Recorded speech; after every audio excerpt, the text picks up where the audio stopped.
Thank you everyone, it's 5:30 and I would like to commence the meeting. We have a leave of absence from Councillor Fox and I haven't received an apology from Alderman Sexton. Mr Banks, have you? Okay, thank you very much. So we'll need to call Yeah, I'll move that we second the Deputy and the Lord Mayor to the committee. Any dissent on that? No, great. Not at all. Thank you very much.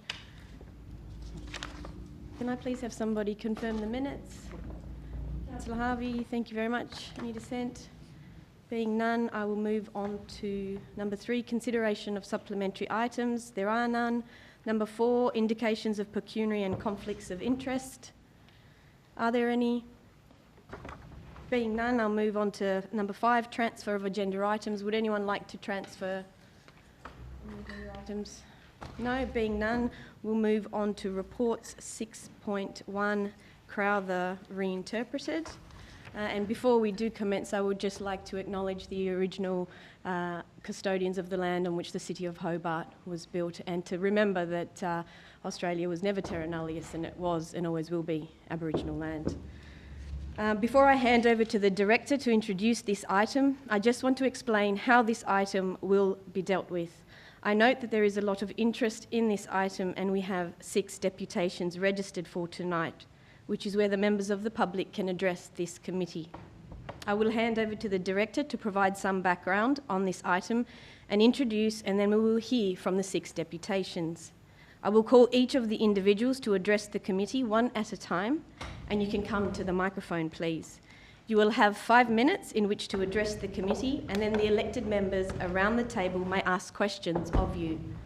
Given that we do have a number of deputations tonight, I will ask that elected members keep the questions brief and limited in number. The acting CEO is here and she will be timing the deputations and will give you a 30-second warning, at which point you will need to conclude what you are saying. Once the deputations have concluded, the item will be opened and the committee will debate it and ultimately consider and vote on any motions moved. Depending on the outcome of the debate, if a recommendation is made, then it will be considered by the full council at its next meeting, which is Monday, 15th of August 2022. As elected members are aware, the city's social inclusion policy applies to all City of Hobart elected members, employees, contractors and volunteers. In line with the policy, the council acknowledges that each member of the community has their own set of strengths, skills and resources, and that the contribution of these is of benefit to the whole community. It is acknowledged that we may have community members speaking tonight with varying views and that we need to listen and to respond respectfully. Likewise, should points of order be raised by any elected member around the table, then in accordance with the meeting procedures, I will deal with that as soon as it is raised and before the meeting resumes to deal with other business. And I remind elected members that the Chair's ruling on the point of order is binding on the meeting. I appreciate that this item is important and emotive for many in attendance tonight. However, I would ask that attendees remain respectful. With all of that being said, I'll now hand over to the Director to provide an introduction and background. Thank you, Ms. Cooper. Thank you, Chair.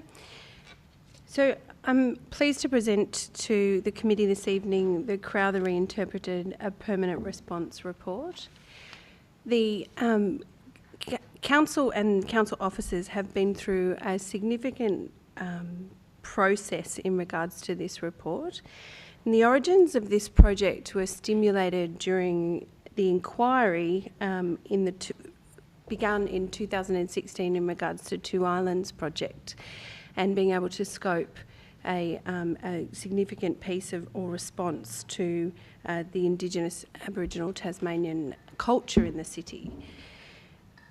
We've continued with that inquiry through community engagement that helped form our Aboriginal action plan, and during that process there was a significant amount of community engagement, of which the Crowther statue and its presence in the city started to emerge as something that was significant. There was a specific action in the action plan that asked us to look at a temporary interpretation of that story, which we then continued and brought forward for contemporary interpretations of the story of William Crowther and Lanny. During that process, there was a significant amount of time that a Your Say process was open, being 8 months. During that time, we did have 186 respondents to that survey. We have an engagement report that's attached to this report. We then engaged in a process post that artwork being displayed and that conversation being had, where we engaged with community groups. And this is part of our community engagement policy and process. I think the important piece is that the work that has been done to date by council officers has resulted in a recommendation that we put forward this evening for you to consider. Thank you, Chair. Thank you very much, Ms Cooper. I would now like to call upon the individuals making a deputation tonight one by one. First of all, Nala Mansell from the Tasmanian Aboriginal Centre. Thank you. You have 5 minutes.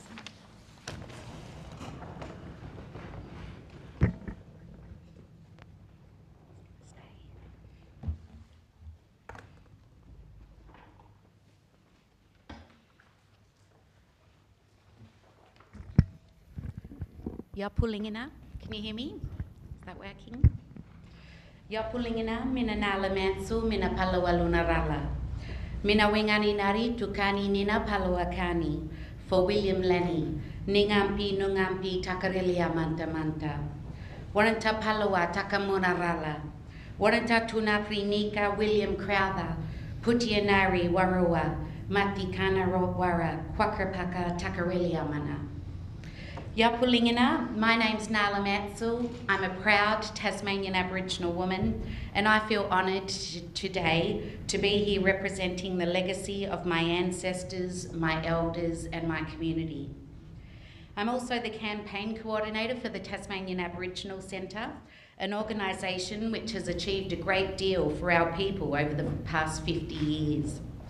These include Tasmania becoming the first state in Australia to compensate the stolen generation, repatriation of our ancestral remains, including the remains of William Lanny and others in the Crowther collection, the revitalisation of our language, Palawakani, and the return of some of our stolen lands. But none of these achievements have come easily. We've had to fight, march the streets, and beg the white man to acknowledge right from wrong, to acknowledge the true history of this state, and to start dealing with the atrocities committed against our people, as I find myself having to stand here and do today. And we haven't been able to achieve these things alone. We rely on the support of those elected into power to try and understand our trauma and pain, and to have the courage to stand up and show moral strength and integrity to do what is right for our people and for the legacy of this state.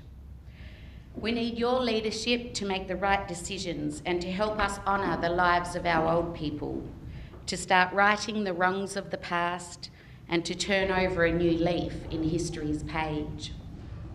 And then hopefully together, we will soon add the removal of the insensitive, racist Crowther statue to our list of many achievements, which is something that Aborigines have been calling for many, many years.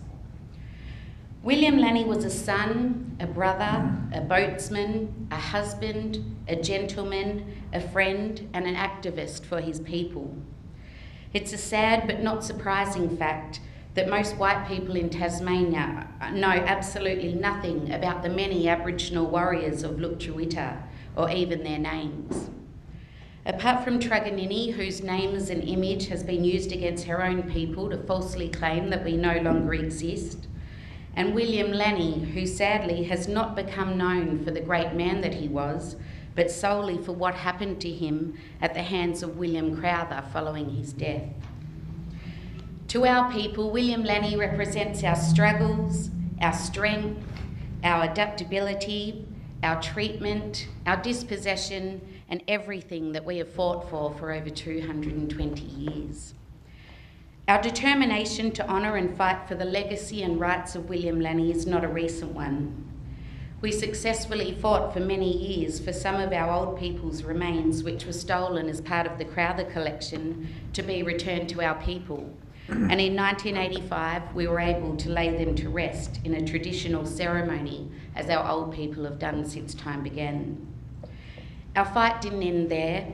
In 1995, we were able to lay the remains of William Lanny to rest after many years, all while still calling for the removal of the Crowther statue. Some claim that the barbaric actions and mutilation of our old people and the hurt and trauma felt by Aborigines as a result is a thing of the past. Yet I stand here today holding in the palm of my hand the very box that the skeletal remains of a human being, of my ancestors, were shoved into and sent to William Crowther in the 1930s to add to his collection of Aboriginal bones, which we have only just been able to have returned to our community. 30 seconds. The statue and subsequent glorification of William Crowther acts as a daily reminder for not just Aboriginal people, but to the state, the nation, and the whole world of the injustice, racism, oppression, and invasion of our people. And so long as it remains in Franklin Square, the perception will also remain that the Hobart City Council supports such racist, barbaric acts against Aboriginal people. How can we claim to have learnt from the past while we continue to celebrate it? For 200 years, the people who hold the power in this state have purposely ignored the past of Tasmania's history that we aren't so proud of. The Crowther statue is a good example of this. But as a result of the major shifts in attitudes and minds of the majority of Tasmanians, we have recently heard an announcement by the Premier on behalf of the state that we are ready for truth-telling, as uncomfortable as it might be. And I'm sure we would all agree that we must acknowledge and deal with the past before we can even consider walking together in the future. I'm sorry, Miss Mansell, but that's time. Oh, sorry, can I move that we allow the deputation to finish? Seconded by Alderman Thomas. Thank you. Oh, he's not on the committee. Oh, Deputy Lord Mayor, thank you. It is now the responsibility of all those of you here and all elected members of the Hobart City Council to walk alongside us as we begin this journey of truth-telling and justice by supporting the removal of the William Crowther statue once and for all. Ngāri Ninatu. Thank you very much, Ms Mansell. I now call on the second...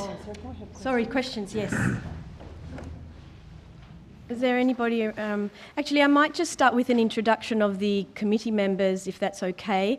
That will be Councillor Harvey, Councillor Mike Dutta, and we've also co-opted the Lord Mayor, Councillor Anna Reynolds, and the Deputy Lord Mayor, Councillor Helen Burnett. Questions, yes. Thank you, Nala, for your deputation. You talked about the Crowther collection and that there's more than just William Lanny's remains. That this person was quite involved with a whole range of other Aboriginal remains. Do you have some? Can you provide a little bit more detail on that? I don't have the details. I'm aware that we are not always provided the information required to give someone the respectful burial or cremation that they deserve. But I am aware that all ancestral remains that we have had handed back have since been returned back to country. Right. And you mentioned that this request about the Crowther statue has been ongoing for many years. Can you sort of pinpoint when that did it happen around the time of those remains being returned, or when was the first sort of time it's been asked? I considered that and tried to think of official meetings that might involve particular council members that I couldn't find. I know I'm 39 years old, and as far as I can remember, I knew about the life of William Lanny from a young child. I've passed that on to my daughter, and we've always known that every time we walk past that statue, it's a reminder of the atrocities that happened to William Lanny. So as far as I can remember, it's been an important issue. There's been many discussions by the Aboriginal community about wanting to tear it down ourselves, but we are now grateful that the opportunity has been given to the Hobart City Council to be able to show some leadership on the issue so that we don't have to resort to those kind of measures. Thanks. Thank you very much. We'll go Councillor Burnett and then Councillor Dutta. Thank you, through you, Chair. Nala, thanks for your presentation. It's really powerful, and I note that in, I think, your written representation, there was, you know, you mentioned that there was quite a lot of trauma involved in going through this. Can you just describe how you know, what sort of benefit or otherwise this Crowther Reinterpreted project might have had for your community and the broader community? To be honest, we weren't supportive of the idea of the artwork to start with, because Aboriginal people have been yelling out for a long time that this a statue that glorifies the barbaric actions of such a person needs to be torn down immediately. I've also had conversations with members of the general public who have said, I honestly don't know what William Crowther did, and I have no idea about this man. So I do acknowledge that this project has been a great way of sharing that information with people who wouldn't have necessarily had that information. And it's great to see in the report, as well as in the artwork by Gillian Mundy, who's here today, and other Aboriginal people, that there's been so much support around the removal of the statue as a result of that artwork and education. Councillor Dutta. Thank you, Chair. I have two questions. Firstly, thank you so much for your presentation, and I acknowledge the pain and the agony that your people have gone through. My question is, would you agree that while we have the Aboriginal history, we have the white colonial history as well, and it will be difficult to get rid of it because we will then hurt the other community? That's question one.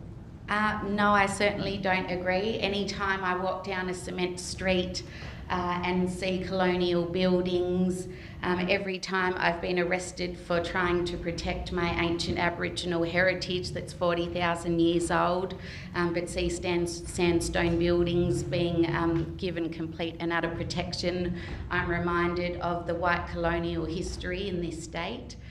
It's impossible to not see the colonial and white history of this state. It's everywhere you look. It's part of our lives. We have to acknowledge that now.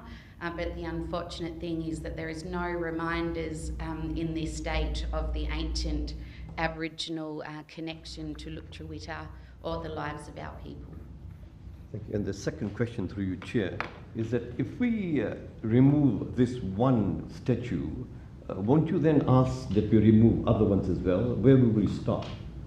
Well, I would like to put the question back to you and ask, are you aware of any other statues of people who were responsible for decapitating and mutilating Aboriginal people? If there are, I would fully support the removal of those statues. I'm not aware of any in the state. I think this is the only one, but I'm not aware of any other statues. Thank you. Councillor Harvey. Yeah, thanks, Nala. Could you explain to me the significance of Franklin Square to the Palawa Karni people of Tasmania? What's the impression of the square as a whole and the significance to, you know, the past? I wish Nanami was here to answer this question. The whole of Nipaluna, Hobart, is the land of the Muinina and the Palawa people. At the moment, it has more of a colonial significance. I would like to see if any future decisions are decided about the statue or any acknowledgement of Aboriginal people, that it's preferably not put in Franklin Square or next to the Crowther statue. Let's look at other places where William Lanny roamed. He often visited Aboriginal women living at Oyster Cove and stood up for their rights. There's many other places that we could acknowledge the Aboriginal warriors. I am not able to provide a 60,000-year summary of the importance of that specific area of Franklin Square, but I'm sure there would be other people who could, if you'd like me to provide that information at a later date. And we acknowledge that we're on the historical land of the Muwinina people. What happened to them? So it's important to acknowledge the traditional people, the Muwinina people, but it's also important to acknowledge that as a result of colonisation and the Black Line, that they were wiped out. The remaining Tasmanian Aboriginal people of Lutruwita were sent to the Bass Strait Islands at Waibalina and Cape Barren Island, where they took on a new identity as Tasmanian Aboriginal people. A treaty was agreed to where traditional Aborigines were told they'd be brought back to their traditional homelands, such as Nipaluna, Hobart, but that part of the agreement was never agreed to. So today, Tasmanian Aboriginal people, the Palua people, have a connection to the whole state and a connection to all of our ancestors. And how long did this process take? From colonisation? It's still happening today. The results of colonisation are still happening today. If you look at white people taking power away from Aboriginal people, if you look at land being stolen from Aboriginal people, if you look at the destruction of ancient Aboriginal heritage, all of which are part of colonisation, they continue to this day. Thank you very much. Are there any further questions? Yes, Councillor Datta. Thank you, Chair. Thank you for that. Just one follow-up question for what you have said. I mean, would you agree that that was the way of life in that particular context of history? And so, you know, why do we have to hold on to that? Because we are not responsible for that. I do agree that it was the way of life for white people to view Aboriginal people as nothing but animals. It's not just the case with William Lanny. John Shinel, or Shiny as he's known to our people, his pickled severed head was stolen by white people, and we were able to repatriate his remains. Truganini's full skeleton was dug up by white people and put on display in the Tasmanian Museum up until the 1970s, when we were able to fight for the return of her skeletal remains and cremate her and put her ashes in the Don Tricasto Channel as she'd always wanted. So yes, you're certainly right, it was the way of life. It was not right. It symbolises the attitude of white people towards Aboriginal people whose lands they stole. The fact that William Lanny and Truganini have both been used as symbols to perpetuate the racist myth that they were the last of their kind. They are all things that were common during that day, but we've all realised since then that these barbaric actions are an absolute disgrace to this state. There's something we need to acknowledge should never have happened, and it's not okay for us to continue to glorify and support such actions because we've learnt from them. Thank you. Are there any further questions? Yes, Councillor Coates. Through you, Chair. Look, thank you for your presentation. We're obviously all here to listen for community feedback, and I thank you for taking the extra step to come and present to us. Obviously, not all groups might have a capacity or have, but we've received a reasonably comprehensive report. Look, in that report, what the officers have done, not all Aboriginal groups have responded favourably to removal of the statue. I'd just like a bit of your insight. Do you consider it to be a very, I don't know what the right word is, an aberration, if you like, or the vast majority do support the removal? Or do you think there's more of a reinterpretation aspect that potentially might draw a middle line? I think the main issue here is acknowledging right from wrong. It's not just an Aboriginal issue. We all know today that to decapitate and mutilate someone just because of their race is the wrong thing to do. I cannot start to explain why anyone would feel that a statue of someone responsible for such atrocities should remain, but I am here speaking on behalf of the Aboriginal community of Lutruwita, yeah, I think it's about standing up for what we know is right and looking at our morals, and also looking at how we'd like to move forward as a state and deal with truth-telling in this state. One Yes. last question. Nala, and I hope this, well, it's probably an offensive question, but what would you say to a comment which I read online that said today, Lanny was one of, if not the last full-blooded Aboriginal person? I would say that's completely racist. And if that's being published, that needs to be dealt with. The only time we hear talk about blood percentage is normally when you're breeding dogs or animals, and the fact that people still continue to use that type of language against Tasmanian Aboriginal people is hurtful, degrading and racist. And I'm sorry that I brought it up, but Thanks for the needed question. your opinion. Thank you. Thank you. Any further questions? Yes, Alderman Thomas. Thank you very much. It's been really important for me to listen to you. This particular individual was a Premier of Tasmania and is, based on information provided to us, was also involved with the poor in society and other issues that are quite apart from the issue you've quite rightly raised with us tonight. Has your community, your important community in our state, approached the state government because this person was a Premier, and has there been a general agitation in relation to this statute? Because whilst we have control of the park, this is an individual that has been there for a long time, and I'm wondering whether or not what response, if anything, you've had from the state government about this.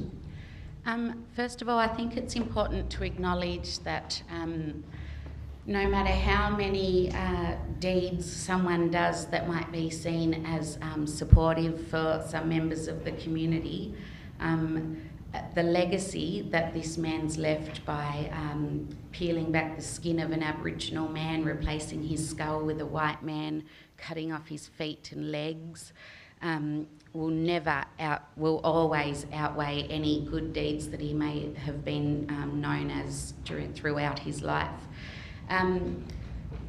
The Aboriginal community have always known about the life of William Lanny, and our focus has been on the fact that he needs to be honoured and acknowledged for the wonderful man that he was. That statue, as I said, symbolises everything that's happened to Aboriginal people. Now is an opportunity. It shouldn't have to be up to the Aboriginal community to continue to fight and lobby and beg people in power to make the decision of what we all know is right. I think Tasmania is willing to acknowledge the past and start to deal with it. The Premier has recently announced that he's looking towards treaty and truth-telling in this state. So I'm sure anything that deals with truth-telling in Tasmania would certainly be supported by the state government. Thank you. Are there any further questions? No, thank you very much for your time today, Thank Nala. you. I appreciate it. Thank you. I would now like to call upon the second individual doing a deputation tonight, Jocelyn McPhee from the Royal Society of Tasmania.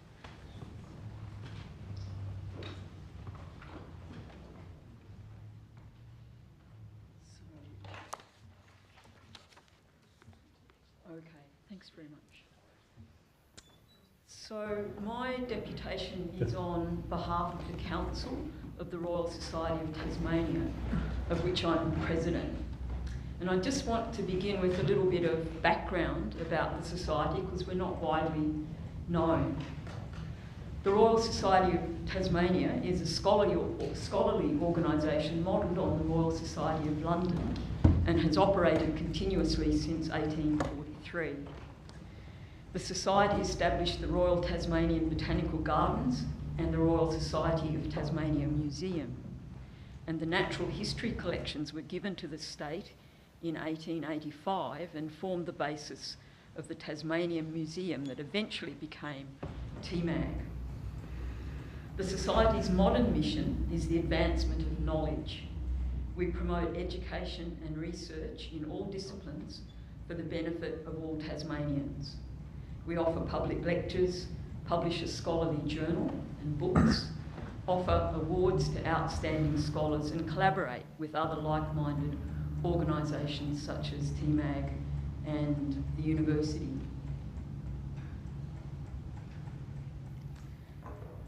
The Society was asked by your council officers to comment on the future of the statue of William Crowther.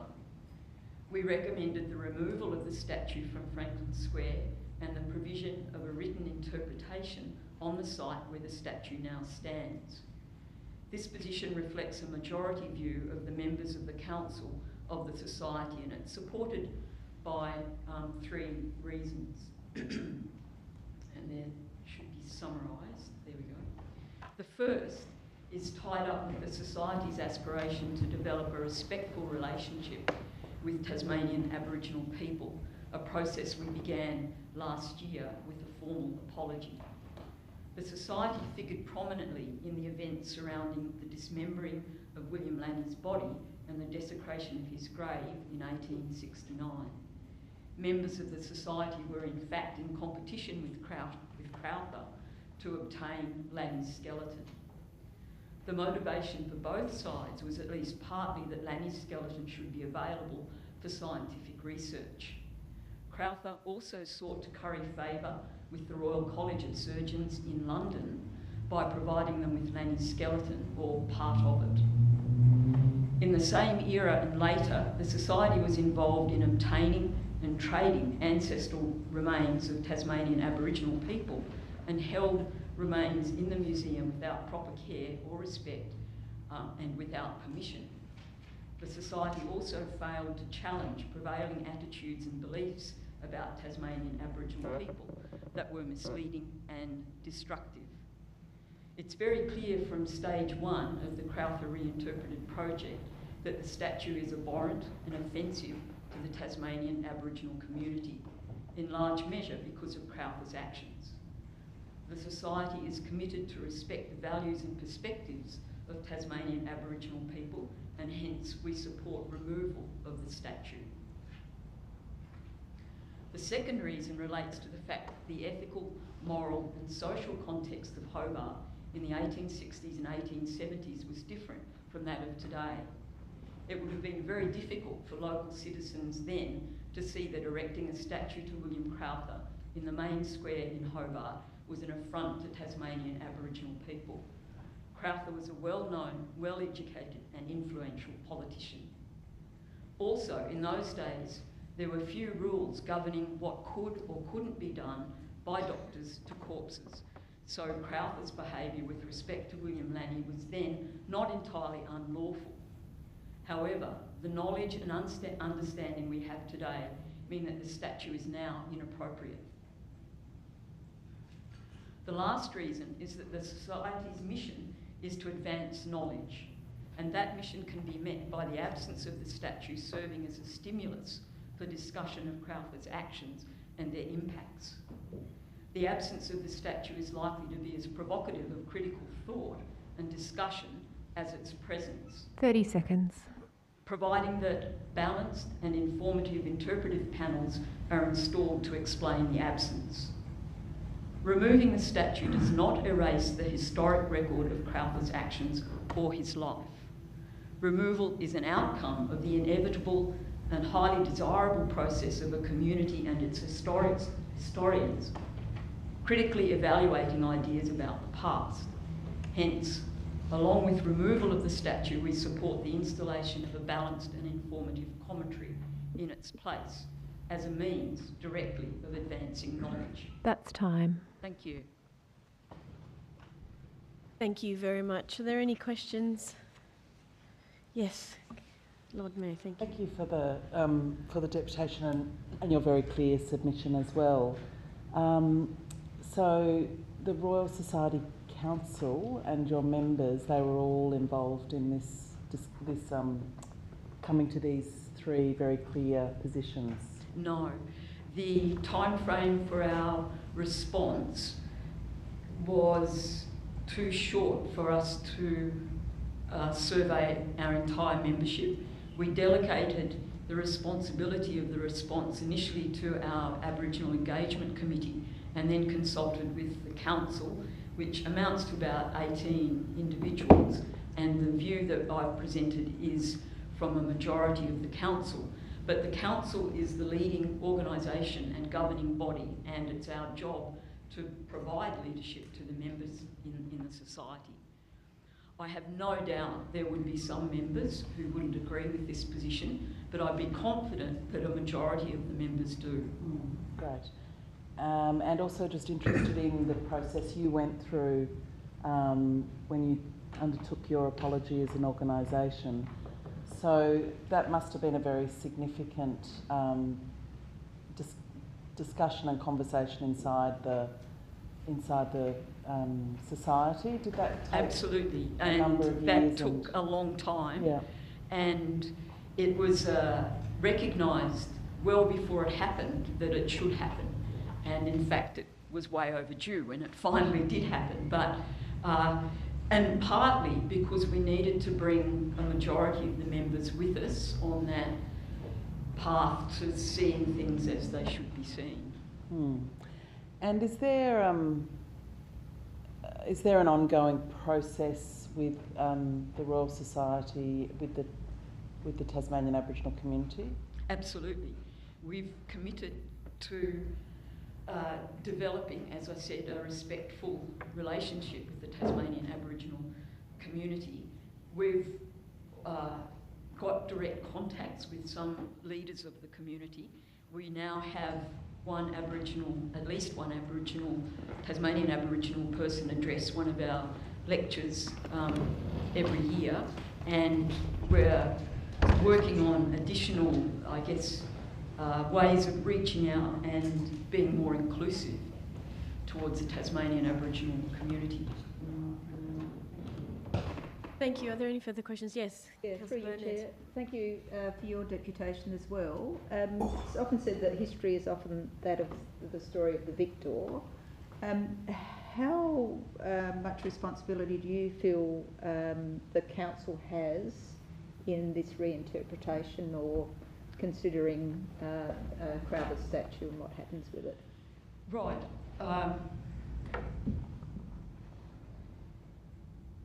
I think the answer from the Royal Society is that we would like to see the process driven by the Tasmanian Aboriginal community. If that process can be, if it can go ahead in the context of the Council's initiative here and still be a voice for the Tasmanian Aboriginal community, that would be the ideal outcome. Thank you very much. Any further questions? Yes, Councillor Dutta. Thank you, Chair.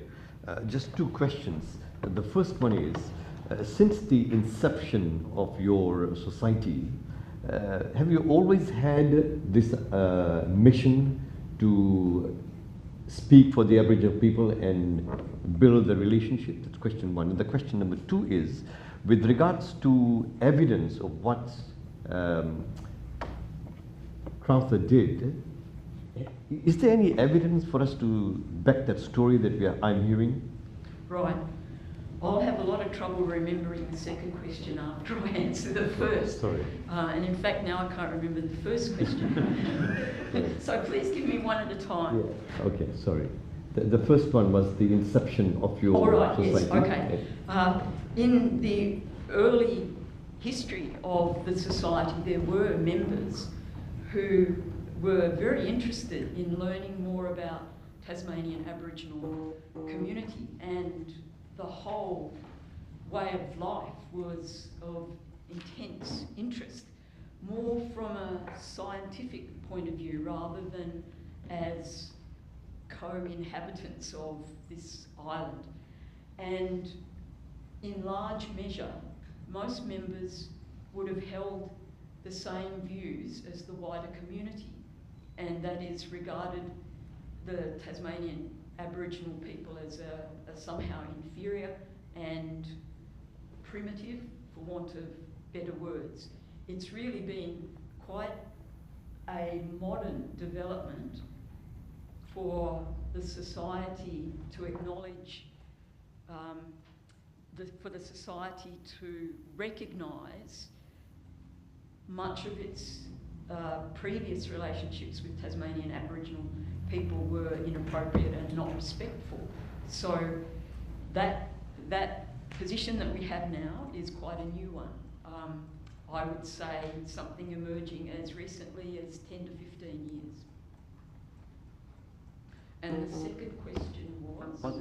In regards to the evidence itself, you know, Oh, right. Well, there's been a lot written about those events. I would be happy to send you some of the papers I've read, but it's very clear that William Crowther was somehow very closely involved both with the desecration of the grave and the decapitation of William Lanny's body. There are also individuals, members of the Royal Society, as I said, competing in the same 48-hour period to do exactly the same thing. Thank you very much. Any further questions? Thank you very much, Jocelyn. Appreciate it. Our next individual to do the deputation is Lucy Burke-Smith from Purcell Architects. Thank you.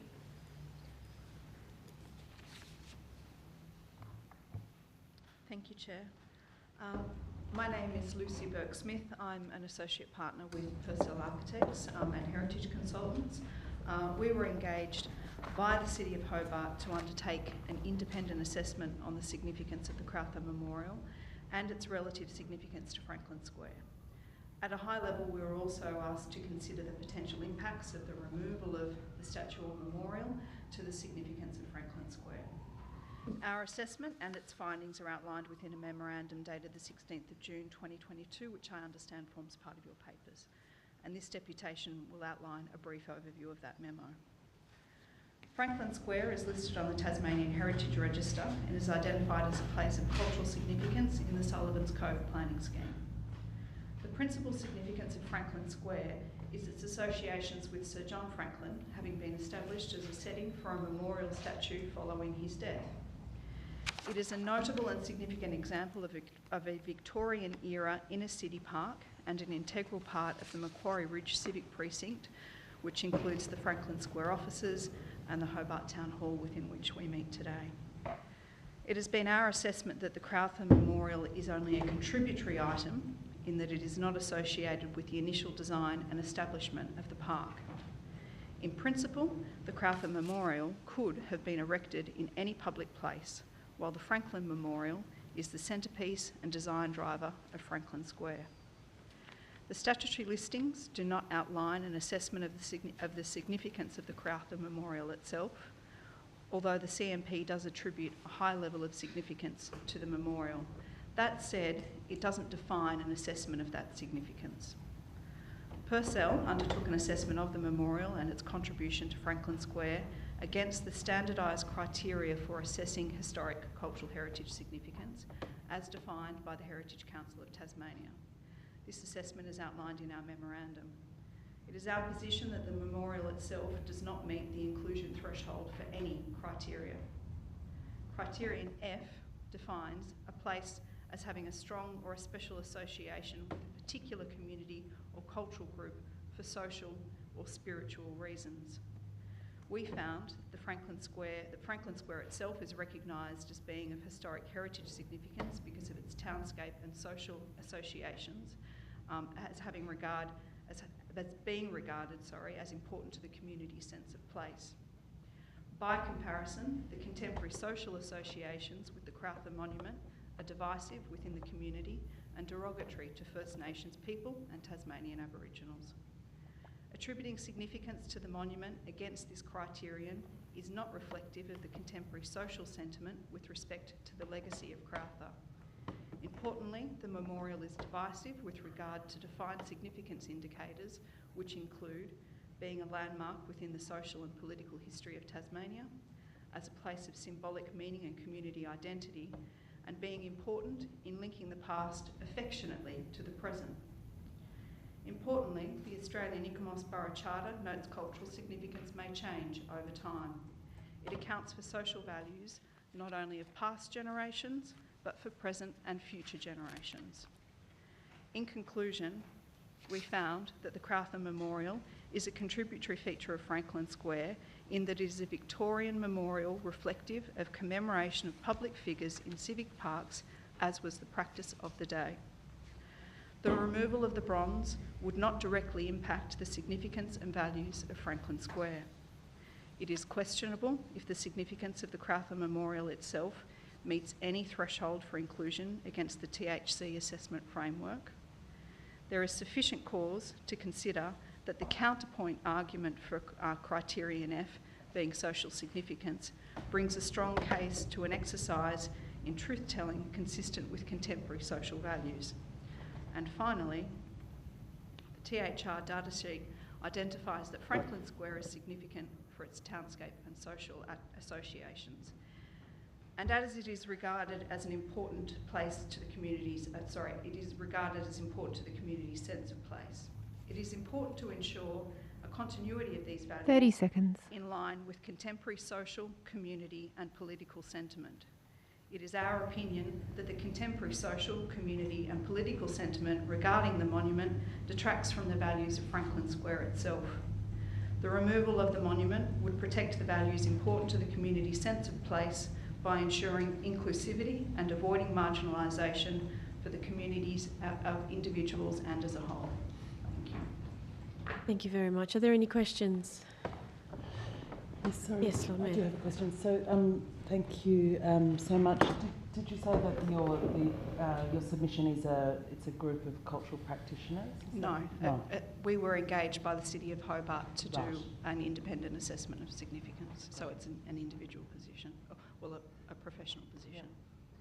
And the process of removing statues or changing historic places or items in spaces, is that something that happens in a range of places around the world, around Australia? And there has been, I guess, and I can't speak directly or specifically, but I think that it's known that it is a matter that's being discussed globally. Indeed, our assessment has been specific to understanding the values of Franklin Square and the implications of the removal of Crowther's memorial to the values of Franklin Square, and as part of that, considering the social significance criterion. But yes, there are instances where proposals such as this have been considered globally, some of which have resulted in the removal of memorials, some which haven't. But I think the important consideration is that in each of those instances, there are various different, I think, criteria and considerations that may influence an outcome. So this is sort of a topic that cultural heritage experts are sort of doing quite a lot of discussion about. Absolutely. We had Councillor Harvey first, and then Councillor Burnett, and then Councillor Dutt. Thank you. Yeah, thank you. My question relates to the inscription on the plinth. It says, erected by a grateful public and sincere personal friends. It doesn't say it was erected by the council or state government. So does that have an impact on the significance of a statue, of who erects it? If your friends erect a statue to you, does that give it less weight than if it was erected by the city? I guess in a roundabout way, the context of social significance in contemporary assessment is that it needs to be representative of an identifiable community group, so a broadly representable or identifiable community group as opposed to a collection of individuals who may have an interest in a place or an outcome or an object or a place. I think I'd also reiterate the point that the ICOMOS Borough Charter identifies that significance changes over place and that social sentiment is a component of that significance. Thank you very much. Councillor Burnett. Thank you through you, Chair. Thank you for your very detailed presentation. Could you just, I didn't write it down, but could you just describe what ICOMOS is, what sort of organisation it is, or So, and also just tell me again, or the meeting again, just the social, political and cultural values, how important that is, or Sure. how you interpret that. So ICOMOS is the International Commission of Monuments and Sites, and Australia has a branch of ICOMOS. They are the authors and custodians of the Australia ICOMOS Borough Charter, which is broadly recognised and accepted as a guiding principles document for conservation and significance more broadly. So it is held in high regard internationally, although it is an Australian publication. And so in that respect, it's a best practice document. And so social significance, I think if I'm understanding your question correctly, social significance is defined within a cultural assessment framework within definitions that are enshrined essentially in legislation and regulations, and so there is a definition for social significance outlined by the Historic Cultural Heritage Act and administered by the Heritage Council of Tasmania, and so essentially that is a criteria that fits within that assessment framework. Yep. And just a subsequent question, if I may. So, and you talked about the social values, compared them when the statue was erected to now? No, we haven't done that. We've taken the lens of a contemporary assessment, being, considering the matters of the day. Thank you very much. Next, Councillor Dutta. Thank you, Chair. I have 3 questions and I'll ask one at a time. The first question is, I just want a clarification. Is that statue a significant heritage value? The assessment framework for that we have referenced, so a state-based framework, which has principles that are generally adopted nationally, has inclusion and exclusion guidelines and thresholds against each criteria, A through to G, and it was our assessment that the Crowther monument in and of itself does not meet the threshold for inclusion against any of those criteria. Thank you. And question number 2, you referred to the Borough Charter. The Borough Charter. Could you just explain that, please, a bit more? I think it's a question that we've just started opening a conversation about. So it's a guiding principles document for conservation practice. It outlines principles that are widely adopted by heritage practitioners and the community more broadly, and has been recognised internationally as a best practice guide and is referred to by other countries also. Thank you. And my final question with regards to this. Now, if the suggestion is for us to remove the statue, won't that offend and hurt feelings of the family, of the Crowther family? Our assessment, again, has been against the significance criteria. Unfortunately, well, I shouldn't say unfortunately, if we look at the definitions of the social significance criteria, it is at community level more broadly or recognised organisations and groups as opposed to individuals. And so in that respect, social significance needs to be representative of the broader community as opposed to individuals. Thank you for the clarification. Much appreciated. Thank you very much. Yep. Alderman Barakas. Thank you, Chair. And through the first question, I've got 2 questions. This is just a follow-on from Councillor Dutta's question, just on that inclusion versus exclusion principles and significance. When you started saying that, I would have thought that the issues around this statute would have been of an exclusionary nature, not the inclusionary issues. Given that we on council hear, you know, circumstances where there's a garden or a house that belonged to a person of historical renown being of heritage value in themselves just for having been owned and speaking to the story of that individual, I would have thought that a statue of a prominent person would have a significant heritage value, and that, as I said, I thought the issue with this would have been the exclusionary issues of the negativities around it, not the inclusionary ones. Can you speak to that a little bit? So I'm afraid that I don't have in front of me the Assessing Heritage Significance guideline at the moment, but in our assessment we did look at both inclusion and exclusion thresholds. And I think that the observation that we've made with respect to some of the inclusion thresholds, and I think the sentiment and the nature that they're reflecting were those that I mentioned.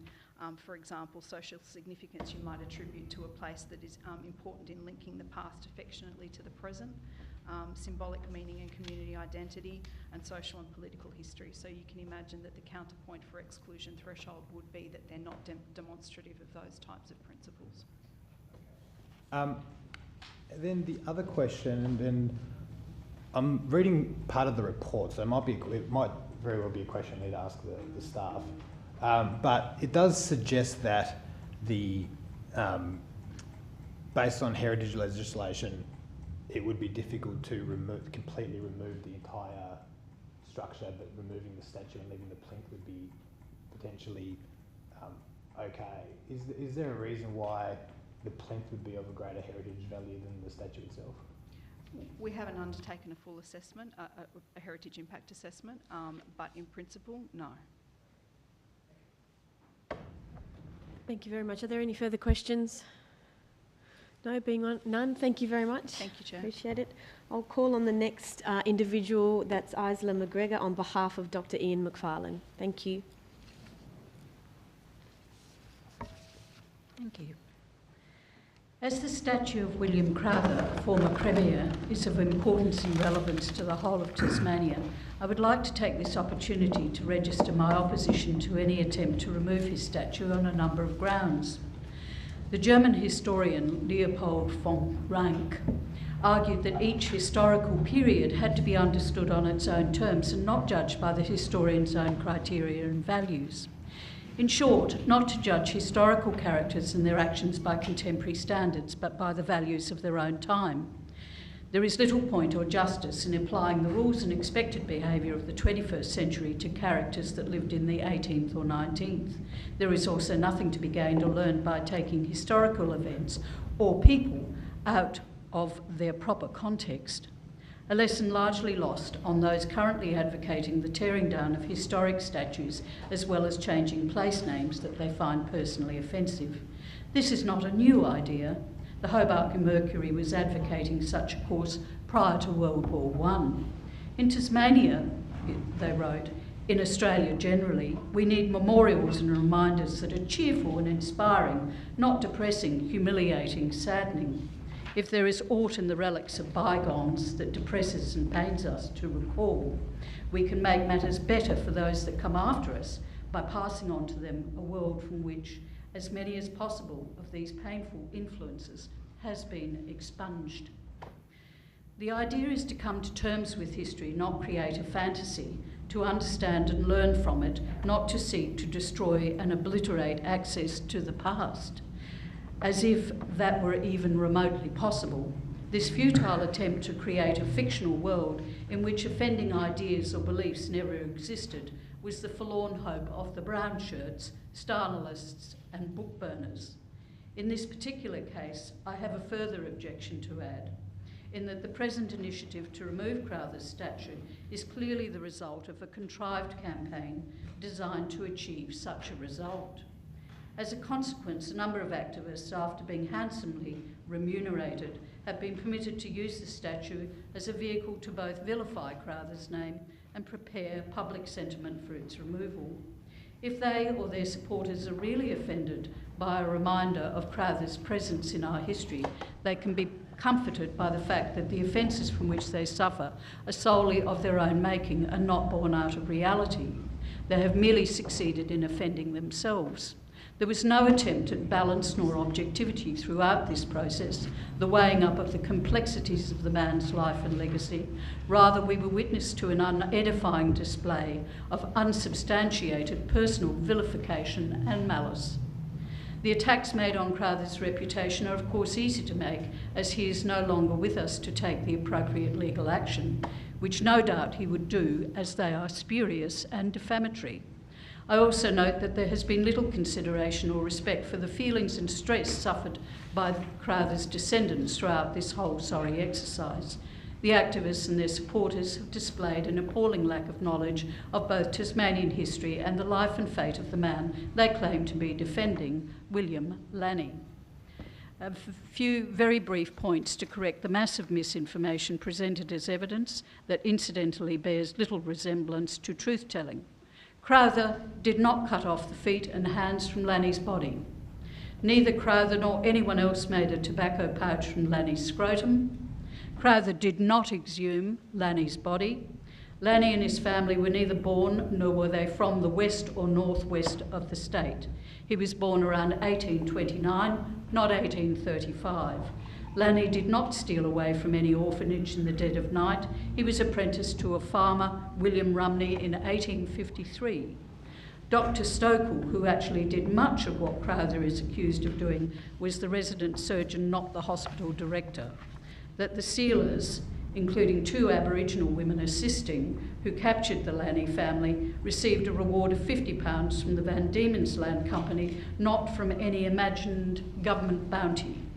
The only accusation remaining relates to the removal of Lanny's skull, though I personally think it likely that Crowther, or perhaps more likely his son, did take Lanny's skull.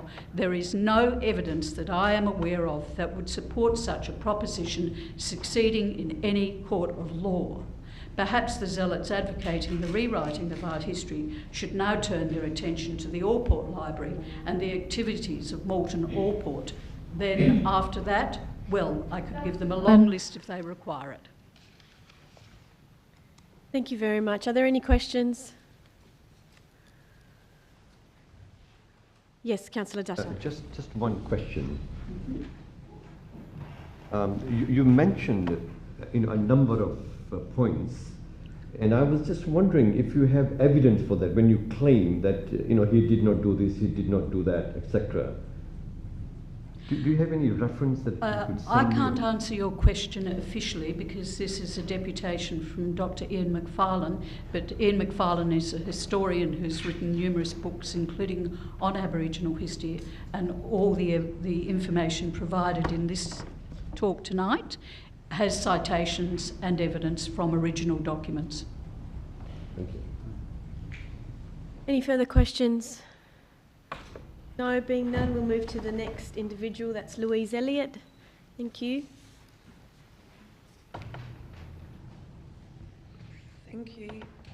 So my intention through this deputation is to ask the Council to consider all aspects of Crowther's conduct and statute. My intention is not to diminish the atrocities that have been inflicted on Aboriginal people through colonisation. I ask the committee to consider the following points. First of all, I believe that the truth-telling exercise conducted by the Council fuelled division and misinformation in the community and did not support fair debate. Multiple artworks contained errors that were corrected by historians, incorrectly attributing conduct to Crowther that he did not do. I understand that the statue is a source of pain and discomfort for the Aboriginal people. I also think it's important to recognise that our community is made up of many groups and that the removal of the statue would also be a source of pain for others, such as Crowther's descendants. The 1800s were brutal times with beliefs and practices that are starkly different to what we consider acceptable today. Is it fair to judge the behaviour of then by today's standards? For example, body snatching was frequent then, with bodies stolen or even procured through murder for medical research and education. Crowther was not Hitler or another demon. There would be no argument if he was. Crowther's patients remember him for his profound sympathy and kindness. He also made great contributions to medicine, surgery, education, geology and politics. He pioneered unemployment, sickness and funeral insurance for workers and provided free medical care for 3 months through the Sick Poor Society. Importantly, no evidence of Crowther's conduct exists and that there are big question marks over what Crowther did or did not do, with professional historians having different views on what occurred. Is it right to remove the memorial of a man without agreement, let alone evidence of his wrongdoing? Most of us here would support innocent until proven guilty. Yes, Crowther held the view that Aboriginal people were an inferior race, which is unconscionable now. Back then, it wasn't. Crowther's motivation was science, not evil, and this is relevant. There is widespread and justified community concern that removing Crowther's statue will just be the start. If the logic being applied to warrant the removal of the statue is that it causes some community members pain, then asking what we will remove next is a fair question. Will we stop at street names? Will we be demolishing churches given the abuse some have experienced in their settings? While the council is technically the owner of the statue, true ownership sits with the people of Hobart, if not Tasmania. The community procured this statue, not the government. And Crowther was the Premier of Tasmania, not just Hobart. Only 0.005% of Hobart people responded to the Your Say survey. If the aim of truth-telling, which should be requiring to tell the whole truth and nothing but the truth, is now how is deleting the existence of a memorial that was erected by the community and stood for over 100 years, not curating the truth? I acknowledge that the council's made a commitment to take a stance even when it gets hard, but there is no statement that the stance must be to remove the Crowther statue. The stance could equally be that the statue remains and that the getting hard is the backlash from some in the community. And finally, when the decisions are made, proper governance looks at these decisions in the context of the relevance policy. I note that the recommendation before you includes developing a monuments policy. Good governance would see that this policy is developed before any decision is made about this memorial. In summary, I call on this committee and council to conduct a public information session where multiple historians can present their view about Crowther's conduct, both positive and negative. To finalise the monuments policy before making a decision on the future of the Crowther Memorial. To ask the community for its feedback specifically on the proposal that you're considering before you now.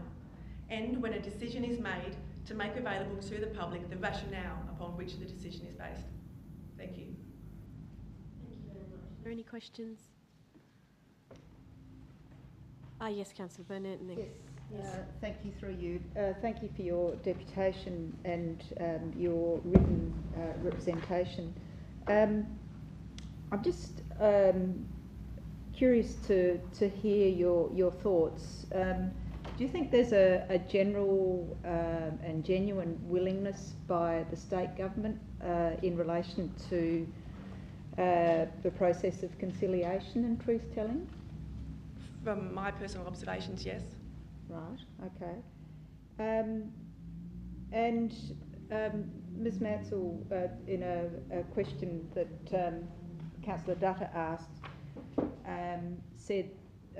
talked about the statue and how hurtful it was to the Aboriginal community. Do you understand that might have been hurtful? Yes, I can appreciate that the hurt and pain experienced by some community members. I also think it's important to acknowledge, though, that there's a lot of Chinese whispers going on around the actual conduct of Crowther. I mean, you can see it rife across social media. Crowther wasn't found guilty of anything, and there is multiple varying views about what he actually did. So I think that history really needs to be clarified, because people might actually, I mean, even in Ms Mansell's deputation, she referred to Crowther cutting off his hands and feet, which is, as far as I'm aware, and a lot of other records, Crowther did not do that. You're refuting that, are you? Yes. Right, okay. And was it you who said on social media, there was a comment that I think was in response to something I'd written, and I quote, "Lanny was one of, if not the last full-blooded Aboriginal people." That's clearly what he meant. Is that something that you wrote today? Yes, right. In response and to the Mercury article.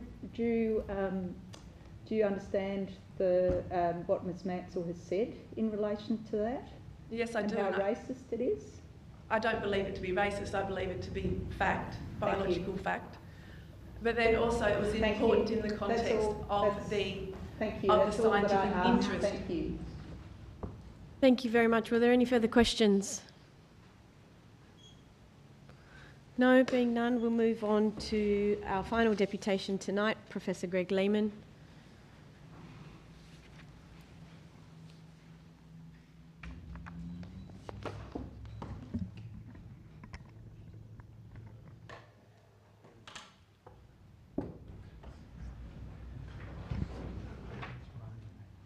thank you very much for the opportunity to make a deposition.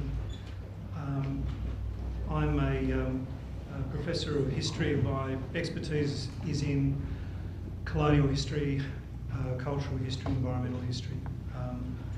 I'm not a sage that gets everything right all the time. History is very much a matter of putting your research out there, waiting for a response, and then moving forward in a conversation with other scholars. So there's been quite a bit of discussion about who got this right or wrong. I think this is what I call nitpicking, and something that misses the point of history. History is a process, and I'm particularly proud as a Tasmanian Aboriginal person that we've got increasing numbers of Tasmanian Aboriginal people who are now becoming part of that conversation. And Sculthorpe Green is a good example, and many of you will have experienced the history that she tells. What I say tonight is my perspective. I'm not here to represent anybody. I don't pretend to represent anyone. But I would like to acknowledge NALA and the Tasmanian Aboriginal Centre, which is a representative organisation of the Tasmanian Aboriginal community, and just say that I stand alongside of the presentation that NALA has offered tonight. I don't really want to go over Crowther's life. I'm happy to respond in questions to some of these issues about whether he might have actually been innocent. I think that's incredibly problematic. What I would like to do is just make the point that the history that Crowther has become symbolic of, that is the colonial horrors that happened here, is a real issue for real Tasmanian Aboriginal people and families today. This image, which is very hard for people to see, you'll see the red lines there. This is a military map that was made for the House of Commons, showing the operation that is today known as the Black Line. It was designed to completely remove all Aboriginal people remaining on their lands at the time, 1829 to 1831. Today this would be referred to in any other part of the world as a classic case of ethnic cleansing. But of course most people consider things like ethnic cleansing and genocide to be things that happen elsewhere. This is not the case. I'm happy to discuss that. People are unhappy with that. This was a failure, but even so, the government allocated half its entire annual budget to this project. That was the level of commitment of the government at the time to remove Aboriginal people.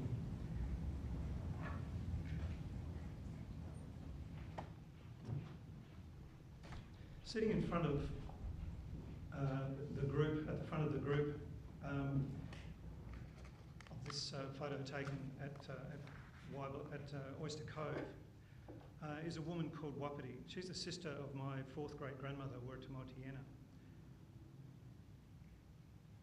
Can I go backwards? In the background is William Lanning. He was about 23, 24 at the time. And this is a portrait of Wapiti by the famous photographer Charles Woolley. She's a real human being, a mother, a sister, and women like her are the matriarchs of our community that we honour every day. This is Wapiti's great niece, Jane Baker. She was the eldest daughter of Dalrymple Briggs, who some of you may know as Dolly Dalrymple. This is taken on their farm at Denorland in the 1890s. This is her great-granddaughter and my great-grandmother in a kangaroo skin coat on the way to Melbourne to visit her brother, Uncle Leo. And this is me, born just a few years after that trip. My point is, in showing these family photos, that this is a story and experience of Tasmanian Aboriginal families today who are directly confronted by Crowther's statue and everything it represents.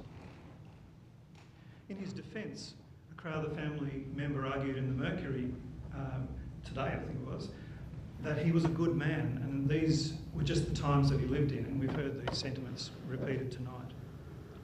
This is not supported by the response at the time to his scandalous treatment of William Lanning. Yes. Can I move to extend it, please? Yeah, thanks.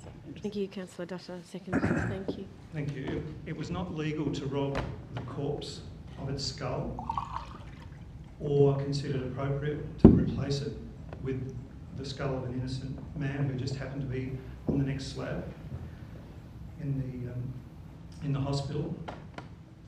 He was dismissed from the hospital for good reason. His grandson continued his scandalous behaviour by robbing the graves of Aboriginal people, including our ancestors buried at Oyster Cove in 1908.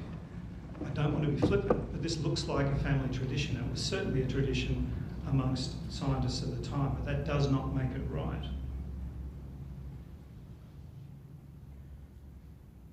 To those of you who think that he may well have been innocent, I just ask you why it was that he conducted the work that he conducted, that witnesses attested to in the dead of night, and why a board of the hospital, a board of his peers, dismissed him from his position at the hospital. I don't think anybody can imagine that act would have been undertaken without very serious reason. That's all I have to say. Thank you. Thank you very much. Are there any questions? Yes, Councillor Datta, and then the Lord Mayor. Thank you very much for your presentation. It's quite enlightening and educational for me. The question I have is, the statement was made that he really was a very good man. And my question is then, if we now take his statue away, won't you say that this is going to offend some of the other people who think he's a very good man? Just one mistake, you want to now punish him or take his statue away? One mistake consigns people to life in prison for particular crimes. I often say when people are saying that drug addicts should be have this done to them or that done to them, that they're all someone's baby. So it's not a question for whether he was a good man or not. It's a question about his legacy and history. And he was responsible for scandalous deeds that resulted in his dismissal. The statue that was erected was an attempt by his peers to resurrect his reputation to some extent, to leave a legacy, and there's also a really strong need felt on the part of the establishment to ensure that succession of premiers can be looked back on in a positive light. And there is actually a copy which I'm happy to provide if anyone would like to read it. There's a copy of the speech that was made at the unveiling of the statue, and it certainly does read with that intention. They acknowledge that he was responsible for bad deeds as well as good, and also acknowledge that he was not afraid to do things regardless of the consequences if he felt that they were the right things to do. This resulted in real hurt and lasting hurt for Aboriginal people today. Thank you very much. Yes, Lord Mayor, thank you. Yeah, if I can, a couple of questions. The first one is, has anybody tried to assess the, you said that the grandson also collected Aboriginal remains, so there was sort of Crowther, and then was his son involved in that too, I think, and then the grandson, so this was a sort of intergenerational activity. It seems, has there been any assessment of how many human remains might have been collected by the Crowthers? This confusion arises because both those Crowthers, the senior and the grandson, they both had the first name William. The grandson, who was a medical student around 1908, which is when he went down to Oyster Cove and emptied as many of the graves as he could, maintained that collection. It became known as the Crowther collection. It ended up with the Tasmanian Museum and Art Gallery, I think. And after lobbying from the Tasmanian Aboriginal Centre, those remains were returned to the care and custody of the Aboriginal community, and a ceremony was conducted at Oyster Cove, the place that they were removed from, as the best way that we knew to be able to try and put their spirits to rest after the desecration of their graves. There will be records held by the Tasmanian Museum and Art Gallery of the numbers. I don't want to have a guess because I'm not sure, but certainly more than 2 or 3. Okay, thank you. And incidentally, can I just add, yeah. there was a presentation, it was either Tasmanian Historical Society or the Royal Society at TMAG several years ago about Crowther Jr.'s collection and his library, and apparently he kept the skulls, Aboriginal skulls, in his trophy room along with his hunting trophies. So, you know, this is an insight into the attitudes of the time. Noel touched on that, I think. And I'm just interested in your observations on some of the arguments that I guess might influence elected members to not take a sort of a leadership stance on this, about things like, you know, where will it end?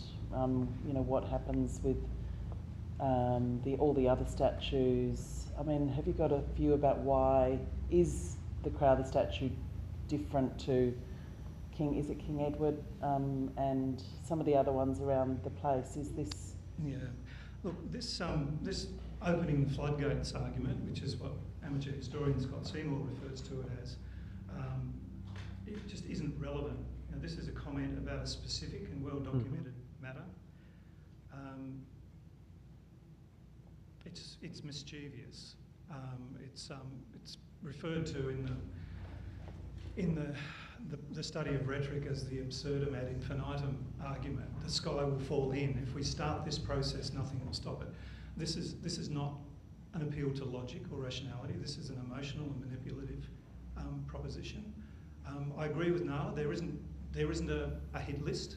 This is an extraordinary and quite unique situation that I think the city has the opportunity to address in a really positive way, and as a few people have already said, in a way that is consistent with the vision and the aspiration and the support that Tasmanians have for truth-telling and treating.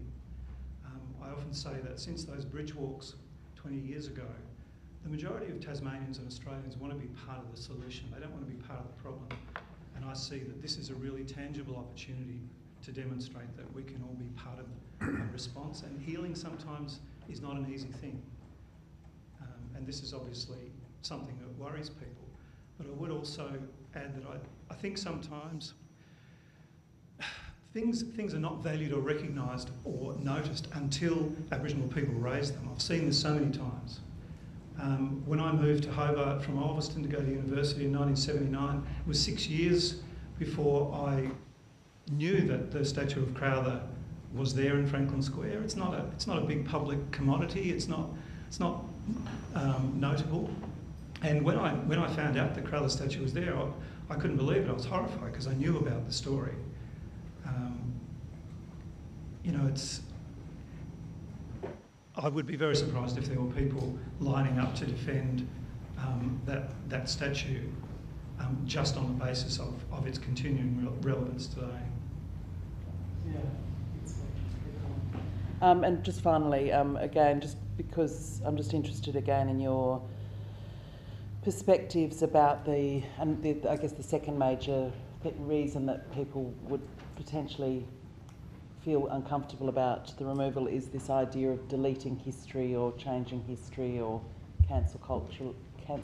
And have you got any overarching thoughts on that kind of commentary and how it might fit in this case? Firstly, this somebody's already said tonight, this is about what we consider to be the right thing to do. In suggesting the series of artistic interventions, which I collaborated with an artist who's now passed away, sadly, Roger Sculthorpe, in one of those. And first of all, I take exception that the artists were paid handsomely.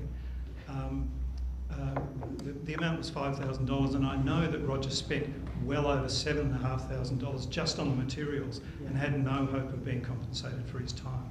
This was something that artists, Aboriginal and non-Aboriginal, approached because of a passion to generate public conversation, and you know, that's, I think, probably one of the main reasons that we're having this conversation tonight.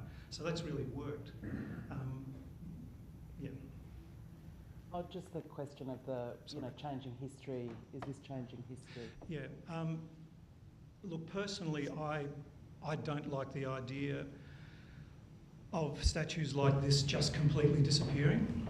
There have been examples, in fact it happens regularly.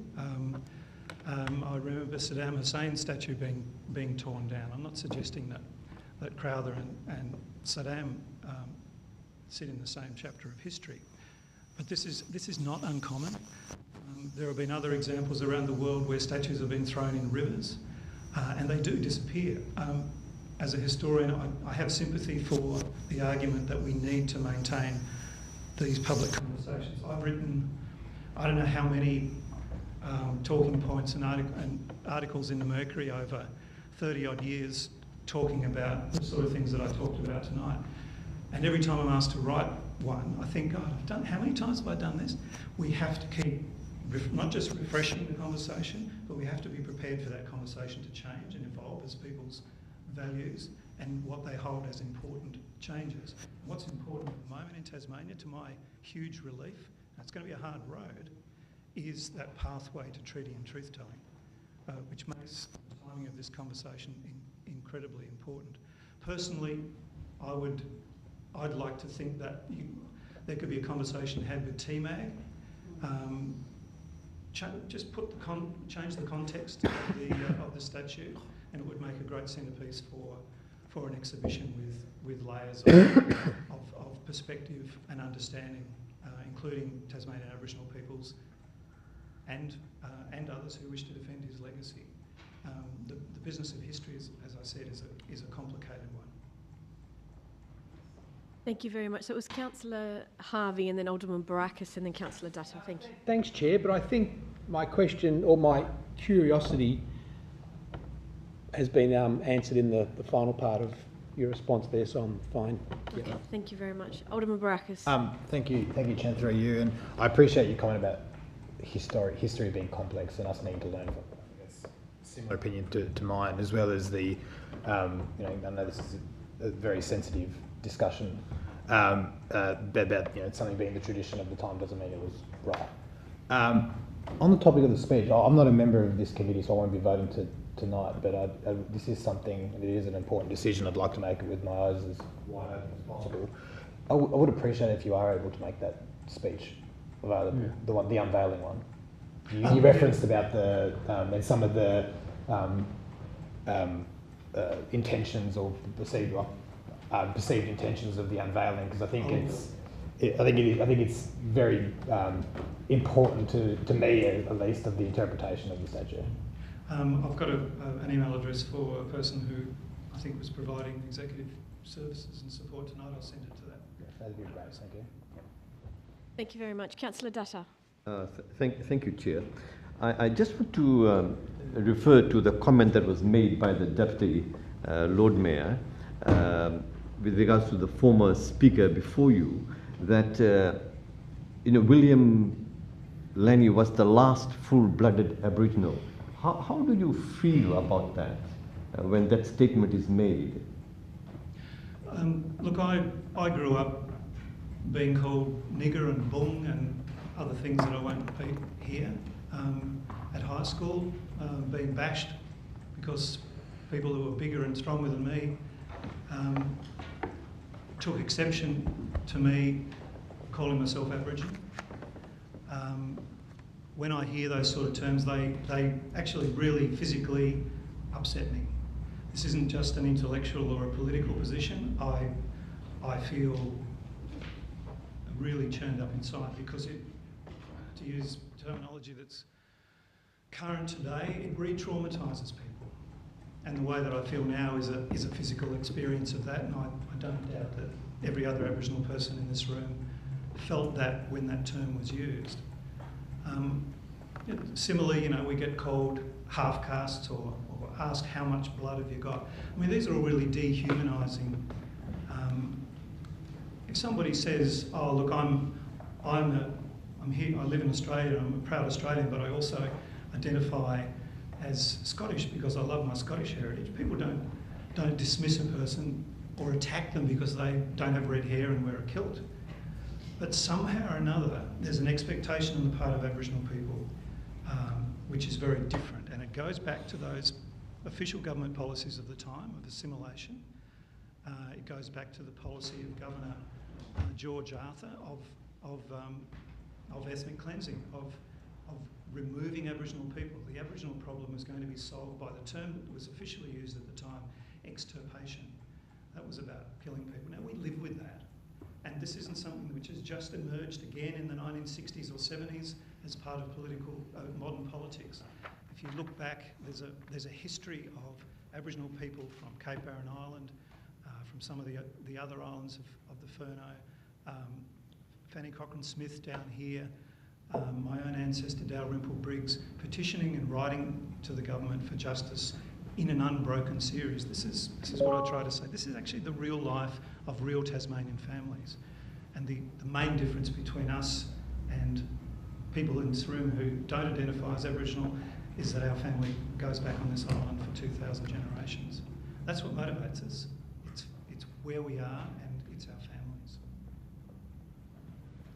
Thank you very much. Were there any further questions? I actually do have one, Professor Lehman, if that's okay. There was a discussion with regards to, or a comment with regards to cancel culture, and you also used the example of toppling Saddam Hussein's statue.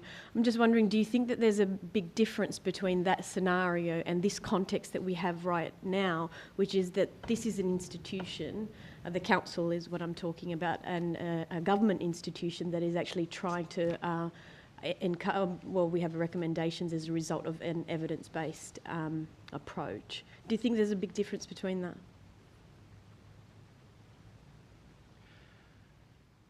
I think it's a complicated question. I think what's important in terms of the challenge that's being presented to Council at the moment is about where you want to stand in history, how you want to be recorded in history. Defending the outrages of a time that were tolerated and perhaps at that stage weren't illegal. Crowther's activities did stimulate the passing of an Act of Parliament to actually prevent these sort of things happening again. Or do we want to stand for something which is testament to the fact that time has gone on and we've learned from history? In some ways, it's not really about Crowther. As I said before, it's about what that statue symbolises. Yes, Crowther did things for the poor, and we've been discussing some of the scandalous things that he did. But he acted in the interests of a scientific establishment, and we've heard from the Royal Society about that, that at the time was prepared to bend or break the law in order to satisfy the interests of their own careers. Now, that was a really quite selfish interest, as well as one that you could justify by all sorts of philosophies of science, but this was quite self-serving. Is that something that we want to honour, or is it something that we should be more properly recontextualising in a historic environment, in an environment of historical education, such as the TMAG, so that we can better understand the context and the motivations of the time? Because the best way to prevent these sort of things from happening in the future is to understand exactly how they came about in the past. Thank you very much.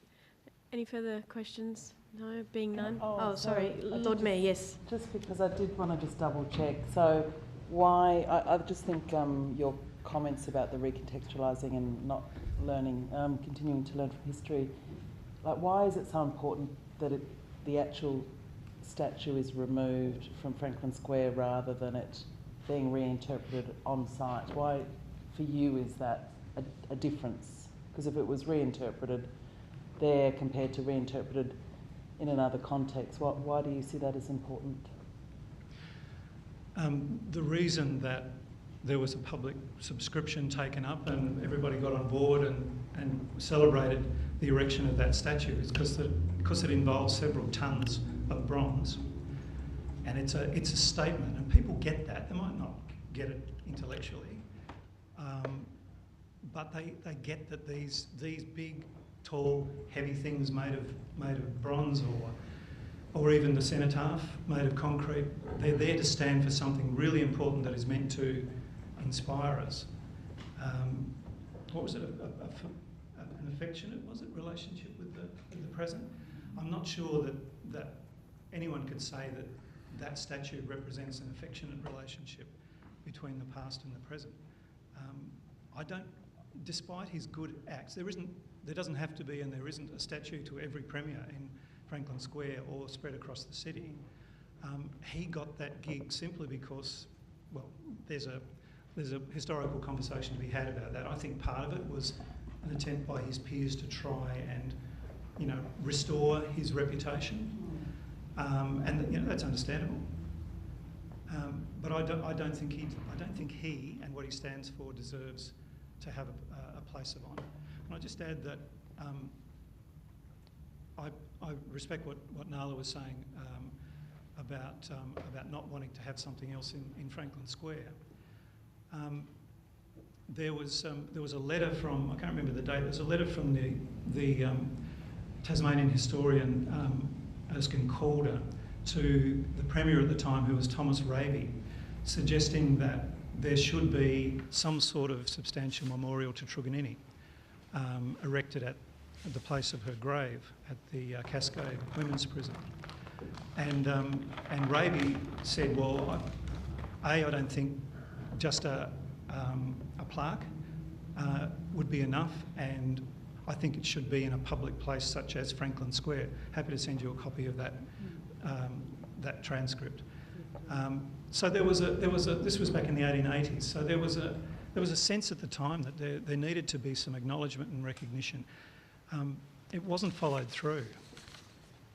Now, I'm not suggesting that we put a statue of Truganini in place of William Crowther, but it does raise that point that there is a real empty space there where the future generations of Tasmania should be able to see beyond what I call the colonial firewall.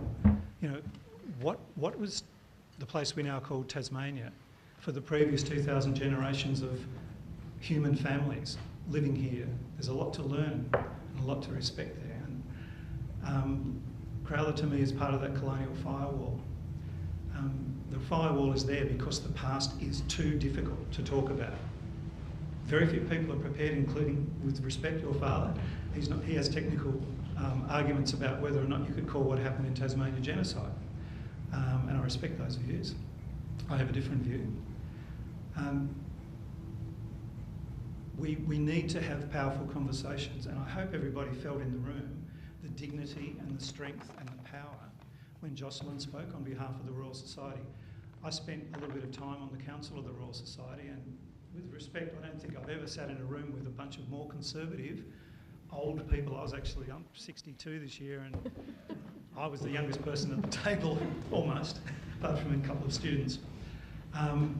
They spent a long time troweling through something a lot harder than this, because the City of Hobart isn't responsible for this statue. But you do have an opportunity to take some positive action about it. And the Royal Society, I think, is able to hold its head up now, and the relationship with the Aboriginal community is really, really growing around that. And I notice you have Aboriginal artworks up in various places in the City Hall. And I think the councillors need to ask themselves what does hanging those there entail in terms of respect for the makers and for the culture that those makers represent. They can't be just tokens like some acknowledgement of country that somebody reads out from a piece of paper without thinking about it. It's got to be an ongoing relationship. And as I said, I think this is an opportunity to make an act of good faith and be informed and driven by Aboriginal community perspective. Not unanimous, but we don't make decisions upon the basis of unanimity. Anyway, thank you. Thanks. Sorry, I think Councillor Alderman Thomas, did you have a question, or has it been answered? Yes, I do, thanks, Chair. Can you just it'd be helpful a bit of the chronology. You talked about a particular state act which was put in place to prevent certain acts taking place again. You talked about a group of friends trying to upgrade the legacy. You talked about we've heard about the loss of the position of the hospital, etc. Where does the statue fit in time chronology to all of this, please? The statue comes well after that. I think the act and after. Yeah, that's around 1885, I think. Yeah. the Act of Parliament was passed pretty soon after this public scandal. Yeah, look, I don't want to try and guess at dates. Yeah. I can get back to you on that. I would like that. And further, Chair, so when the Act was debated before the Parliament, this particular set of circumstances was part and parcel of the Act, or part and parcel of the debate, because you say it was put in place to prevent. So was it an illustration? I'm trying to get a context from you as to how, as you said, many tons of bronze or kilos of bronze was used for a legacy to someone after we've had a supposed dismissal from office in terms of the hospital, an Act of Parliament. So how would a group of influential friends have managed to erect a monument in the centre of the city after all of these other things have happened? I'm not challenging you, by the way. I'm just trying to get a context. It's a very good question. I think maybe you should enrol in a PhD program at UTAS, because it's. I'm older than you, actually, so probably not. But continue. Probably I'd like to hear. I don't know. It'd be an easy matter of checking Hansard to see whether the Crowther episode was actually talked about in the House. I don't know. I haven't read the Hansard, but I am confident from the reading that I've done of historians like Stefan Petro and others that it was prompted by the scandal. But whether he was mentioned in Parliament, I'm not sure. And look, what I said about the erection of the statue perhaps being an example of peers wanting to restore the reputation of somebody who had some shadows in his past. That's my interpretation. I'm not arguing that as historical fact. I think that's a proposition that I'll put out there in the hope of generating some further research that I probably won't do. And I'd be very glad for somebody to come up with some proof that that's not the case, or maybe it'll turn out to be the case. I don't know. That's not what's important.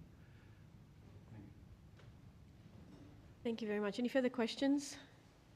No, thank you very much. Thank you to everybody who offered a deputation today. Can I please have somebody move? I move. The motion? Yeah, Councillor Dutta, 6.1, and I'll open the item up for discussion. Yes, Councillor Harvey. Yeah, thanks, Chair. I really appreciated the deputations tonight, but I thought I'd just start off with some own reflections as well. And it goes back to the 70s, and I've mentioned this to you before, I think, at school, and what we learnt about the Tasmanian Aborigines, and that was that Truganini was the last Tasmanian Aborigine, and that myth was perpetuated, I think, deliberately at the time, I think, to make sure that the memory of the Aboriginal people of Tasmania was, I don't know, erased, which no one challenged at high school. We weren't wise enough to challenge anything at that point in time. And I guess it was only when I came to Tasmania in 1998 that I did an exercise called Gum Nuts to Buttons, which was fantastic, and that really educated me about the Aboriginal people of Tasmania. And since then I've managed to learn a lot more through observation and through participation in the various walks that have occurred over time. But tonight I've got to say that I came to this with an open mind, prepared to listen to the speakers tonight. And I think Nala presented us with a compelling argument representing her people. I was impressed with Jocelyn from the Royal Society representing the Royal Society, and how they, analysed and came to a conclusion there. And also the arguments from Purcell Architects that this statue is not significant enough to meet the criteria, obviously that social significance criteria as well. And then finally, Professor Lehman also presented compelling argument for the removal of the statue. So tonight I don't have any hesitation now in agreeing to removal of that statue as per the officer's recommendation. So I'm pleased to be able to say that. And I thank the deputation, the people who gave deputations for making it such an easy decision based on their knowledge and evidence to help me with this decision. So I really do appreciate that, and thank you. Thank you. Any further comments? Yes, Alderman Baracus. Thank you, Chair. Just some questions to start off with. Page 20 of the report, 5.3, when we talk about, and I did raise this question through you, Chair, where it says, given existing heritage legislation, option 4 as described above would be unlikely to receive a planning permit, option 4 being the complete removal of the statue with the bronze and the plinth. And that speaks back to the comment, and Councillor Harvey referenced it, about the statue not having or not meeting the threshold for heritage significance. Can we get some advice on that?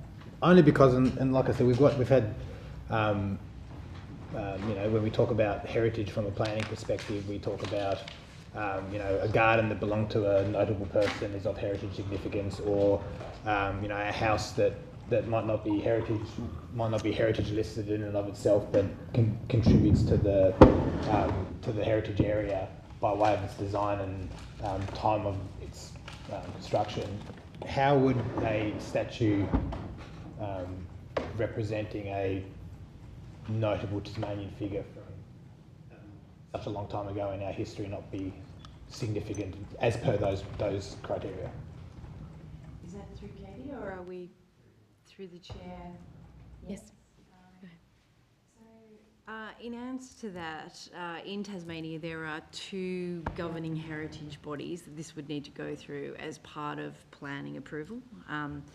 So we've sought advice from both of those in terms of the question that you're asking, and the advice that we received from Heritage Tasmania, and I suppose similar to Personal Park, that the bronze itself doesn't, their assessment of it doesn't contribute to that sense of place, but that the plinth, and that's in line with the recommendation, reflects what they've told us, is that the plinth contributes to the landscape values of that place as opposed to the bronze. Right, so it's less about the historical significance of the statue itself as opposed to its contribution to the sense of place. Is that? Yes. Yeah, so it maintains the sense. It's an element which reflects a Victorian park, and that's seen as to be a considerable part of the values of Franklin Square. So leaving a plinth in place, it maintains the story and connects back to the story of the fact that there was a statue in place, and connects to the story of Crowther, but also it maintains that sort of story of a park in which you have a series of statues on plinths. So you don't lose that. Right, okay, thank you. Look, there's a lot to digest here, Chair, and I think, as you said at the beginning, it's important that this, given how sensitive this this discussion is. There was a few points that registered particularly with myself, and there was one that one of the earlier speakers said about looking back on history. What was the term? Affectionately, or having an affectionate a relationship with the present. Linking the past affectionately to the present. Yeah. Look, I know that's from documents written by people much more learned on this matter than myself, but I suppose it's not necessarily an interpretation I take. I think, yes, we have aspects of our heritage and our history that we want to celebrate and we want to look back on affectionately. But I think there's also a history, there's good and there's bad and darker aspects of our history, and I think it's important that we acknowledge those and we're able to reflect on those and learn from those, and we can't do that, and those darker aspects of our history, if we are to learn from them, I wouldn't say that we look back on those affectionately. With the greatest of respect, I'm not sure if I agree with that interpretation, because I think it is very important that we are able to to have those learnings. I am of the view, and the comment was made, that this is, well, how we learn from history, how we interpret history is a complex matter. And I wouldn't want to, how do I say, I wouldn't want to minimise the scandalous, as the word is used, nature or behaviour or doings of Mr Crowther. And I'm looking forward to learning from this speech when it gets provided, as to the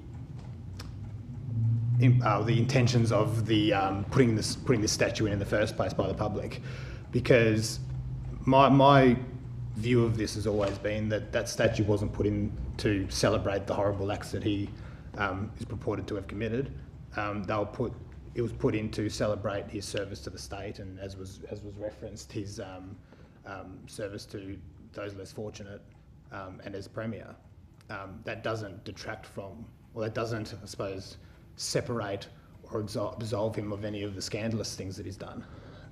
So I am of the view, and I know the Lord Mayor referenced it, but I am of the view that we can't learn from the past if we seek to remove it or censor it or sanitise it. I think it is important that we do have the ability to have those conversations.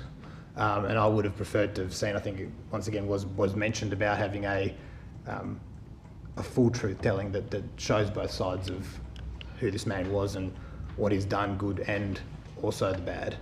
There was another comment, and I did want to ask a question of it at the time, and I sort of regret not doing so, about the removal of the statue triggering further conversation on this matter.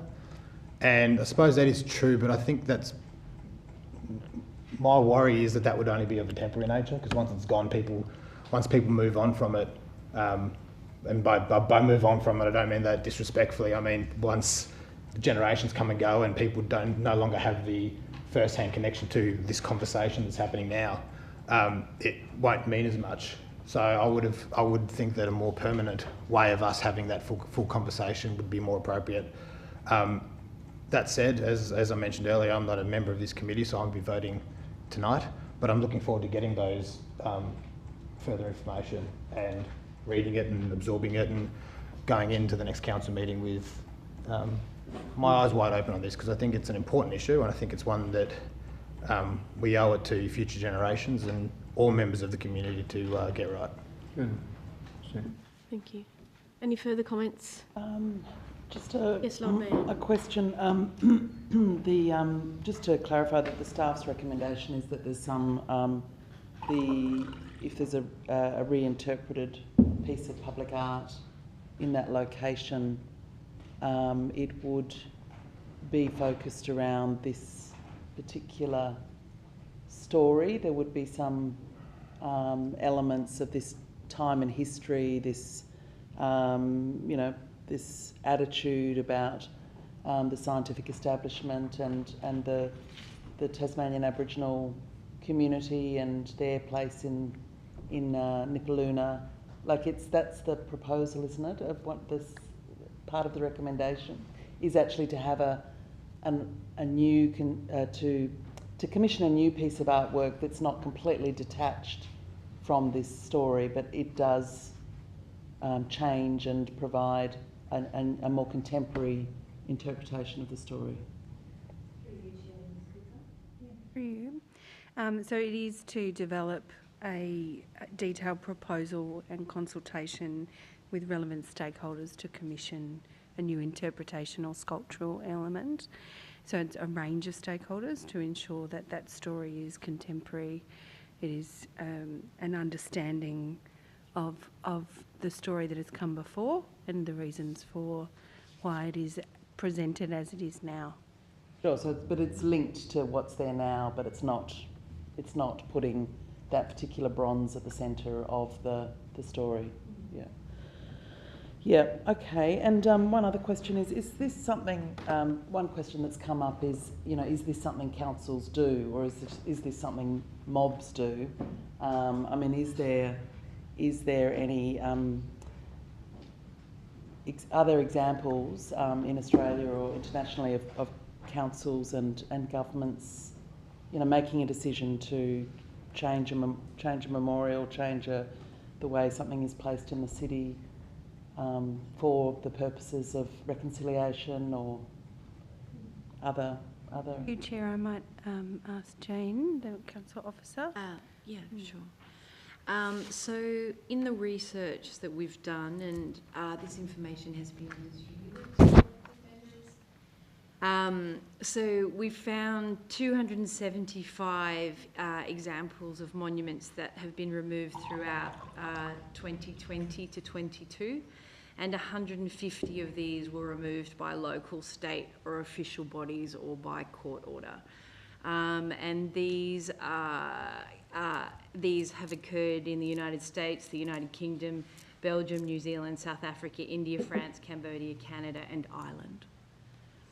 And so there's actually a really comprehensive website that kind of lists all of those, specifies their location and how they were removed, which elected members have access to. Thanks. And is it fair to say that in most of those cases where it was councils or state governments that there was a process, it was linked to history and particular conversations, contemporary conversations about those monuments? Like, is there, I guess all of them have got a bit of a story behind them, a bit like our particular Crowther story does. Yes. Look, I think that's right. I mean, I don't have that information at hand, but I will say that a lot of these statues have been removed in the US in that time period, and I think in large part from the momentum of the Black Lives Matter movement has made city councils reflect differently on the appropriateness of those monuments within their communities. Thank you. Look, I just wanted to say that I support the recommendation, and I really have appreciated everyone who's come tonight and provided deputations, and it's been a really fantastic opportunity to listen and learn and just really think about it from a whole range of perspectives. It was, you know, really important to hear from Nala and the Tasmanian Aboriginal Centre, and just a reminder of how long this conversation has been going on from the perspective of the Tasmanian Aboriginal community, that this isn't, I mean, even though we've run this, we ran our project over 2021 and we signed our Aboriginal Commitment and Action Plan, which we passed unanimously as a council in December 2019, and we identified that this has been brought up. I think it's really important to remember that this has been something that the Tasmanian Aboriginal community have been talking about and trying to raise with elected officials and council officers for a long time, and just in conversations amongst themselves. And I think it was really important that Nala made it very clear that, you know, this statue is actually the only one of its kind in the state, in that this is the only statue of a person that was so closely involved with, you know, a terrible scientific tradition that was racially based, was a racist view of Aboriginal people, that these medical practitioners and scientists wanted to collect these bones and remains and basically test them for theories of racial ranking, and that was the scientific tradition at the time, and that was the reason these people like Crowther did these things, because of basically a very racist attitude. And he is the only person in our city, but also in Tasmania, that does represent and symbolise that, you know, really appalling period of our history in Tasmania. it is important to note that Crowther was not the only person that did this, and the Royal Society has acknowledged very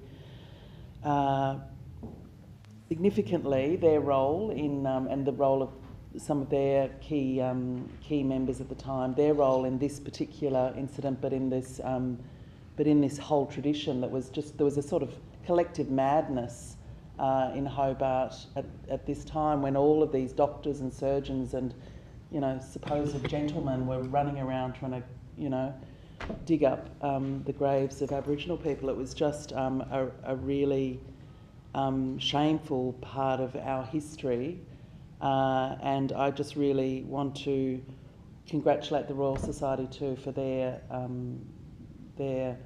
very they've really owned this, and I think that Council should take inspiration from the Royal Society. I really like the 3 points that the Royal Society have set out about how they think that the statue should be removed from the Franklin Square because of the commitment to develop a respectful relationship with Tasmania's Aboriginal community, and that is what was at the heart of our own reconciliation and action commitment plan, and you know, I think a key driver for us has to be that we want to continue to develop a respectful relationship with Tasmanian Aboriginal people.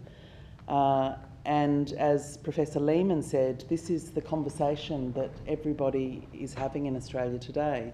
There is just such a strong desire on the part of I think, you know, contemporary Hobartians, the contemporary society in Hobart, but right around Australia, to truth-telling and to recognising what has happened, and to supporting the Aboriginal community and the celebration of Aboriginal culture, and the fact that this is that, you know, that we are living on the land of the Aboriginal people, and it always has been Aboriginal land. So I think I think it's been a really interesting and important evening to hear all of those perspectives. And I think some of the mischievous arguments that have been brought up about, you know, where will it end, and this kind of nitpicking about, you know, who did what, and these are things that I think should not be at the heart of our decision making. I think there are much more important principles that should be driving our decision making, rather than these distractions that are meant to kind of make us think that, oh, this might not be what we should do.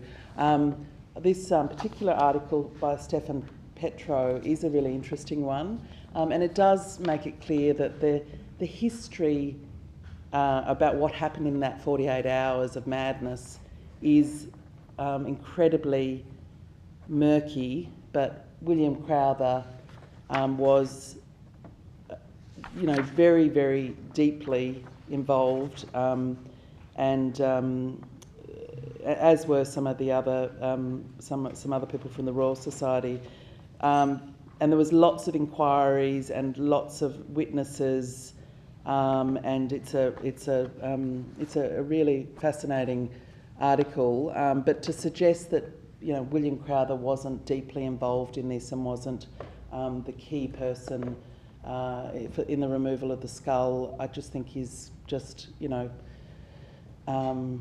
trying to portray something that just is not correct, because he was obviously the key figure in that particular incident, and he went on and had many other involvements in this particular type of science that I don't think we should be celebrating, and we shouldn't be celebrating in our most special central civic square. I do agree with Professor Lehman that it's important not to lose the statue in the way that if a mob removed it, it would, you know, go to the bottom of a river, you know. But this, I do think it could be, it needs to be obviously preserved and could potentially be recontextualised. We're not trying to lose the history or change the history, but it is about whether this story and what this symbolises deserves such a prominent and respectful place in our most significant civic square, and that for me is why I think the removal is an important thing to do. Thank you very much, Lord Mayor. Are there any other comments, discussions? Yes, Deputy Lord Mayor. Thank you, and thank you to everybody who has provided so much information and so many different perspectives tonight. I've certainly learnt a significant amount this evening, and also found that this was incredibly traumatic. I'm not an Aboriginal person, and I just it's unfathomable how traumatic this must be to Aboriginal people. And I think we really got a palpable sense of that tonight. We also got a palpable sense that there are still some misinterpretations, and still some very racist attitudes in our community, and I think that we should acknowledge that as well. To the project itself, and we've already heard quite a lot from other elected members, but I really want to say thank you to the staff who have done an amazing job over many months and years in relation to providing this information. You know, this body of information, the Crowther Reinterpreted projects, and we have artists here who've been involved with so many of these really important discussions. Julian Mundy's discussions, the Vox Pop with over 100 people, just pointing out, like a very gentle way of pointing out exactly what the statue means, who this bloke is up on the plinth, and what that actually means, and hearing and seeing that understanding when people do understand the consequences of this man's actions. I think the sensitivity of the project and the way that it has been staged has really allowed our community, not everybody, but our community, to consider this and consider this at a junction in history where we have a real understanding, I think, and a real acceptance that we need to be considering the Aboriginal context, colonial history, and what that all means to us now. You know, how it describes our relationship as a community. I think this has been a really mature approach by this council, and I'm really proud that that we've gone through these stages. We've had this discussion with the broader community, as well as many Aboriginal people as well. And I think for the most part, you know, like, the community discussion has been a really mature discussion, and it's not going to resonate with everybody, but it's really important that we've done that. So I support the motion. I support this move to stage 3 for more consultation with various stakeholders, and recognising our 2020 Aboriginal Commitment and Action Plan. I think it's a really important document for this council, and I believe it takes us on that journey to truth-telling, and really thinking about where we as a city stand, and as Professor Lehman said, where do we stand? How do we want to be remembered in history as well? Thank you very much. Yes, Councillor Dutta. Thank you, Chair. Most of the points and arguments have been already made, so I'm just going to make very simple 5 points which I have observed here. Firstly, I want to commend and congratulate and thank the elected members of 2016 for them to initiate this and have this action. I am so grateful to them. They were forward-looking and mature leadership displayed in the decision making. So I want to acknowledge that. Point number 2, I want to also acknowledge the 2018 elected members and the fact that they were able to pursue this and get the action further, and the unanimous decision of the council for us to go forward, and I'm very grateful for that. Point number 3, I want to thank the staff for the tremendous work they have done. The methodology they've used, the consultation, the evidence, the arguments they have presented makes me realize that I'm able to make a decision based on arguments and facts and evidence. Point number 4, I want to thank all the people who presented to us in the deputation and presented both the arguments. I quite enjoyed it, and I think it is important for me to hear both sides of the argument before I make the decision. So I'm thankful for both sides of the argument. And the final point that I want to make is this, that I will never understand the pain, the agony of the Aboriginal people. But I want to draw a parallel that my grandparents were taken as semi-slaves to Fiji, and I understand the pain and the agony. And if I can relate that to some extent to the Aboriginal people, I understand that. I understand with empathy their pain and suffering. So I would support this, and I hope that the council will do so on Monday. Thank you so much. Yes, Councillor Coates.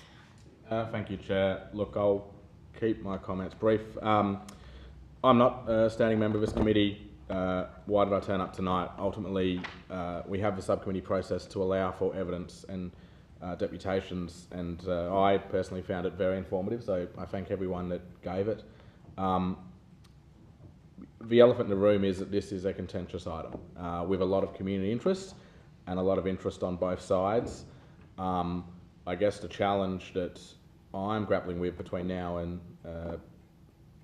next council meeting will be one of what is the best decision ultimately, but also I guess the way that we as a council get to that decision. It is a big move to change something this significant in the city, and that might be the best move to make.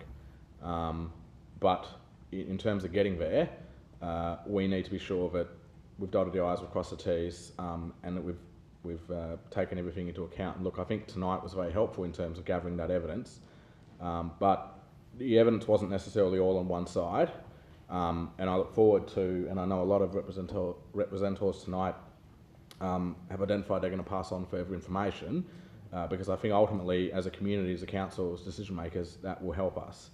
And look, I'm aware from reading media articles, I'm aware from myself being in the city, this is something that's sort of getting the spotlight, so to speak, on it now, but perhaps hasn't in the past, and we are all, as members of the community, coming to terms with it, and then grappling with what is the best way forward. But we don't necessarily act in isolation. I mean, I remember attending a breakfast where they spoke about the Uluru Statement from the Heart, and I wanted I mispronounce it probably, but it's the Makarrata Commission, Australia-wide, to be able to look at truth-telling and storytelling and come up with policies and procedures for dealing with situations such as this in a consistent manner Australia-wide. I know it's difficult when you have deputations tonight saying, oh, it's lovely, but the statue was erected because he helped the poor and because he was Premier of Tasmania, and acknowledging not just the bad deeds, but the good deeds of this person. And of course, it's not limited purely to Hobart City Council. Albeit, we hear tonight that Franklin Square, the heritage values of Franklin Square are Victorian, hark back to our history as a settlement of the 19th century. And we've heard tonight, some people say get rid of a statue, some would like to see it moved, some would say we need to have it somewhere.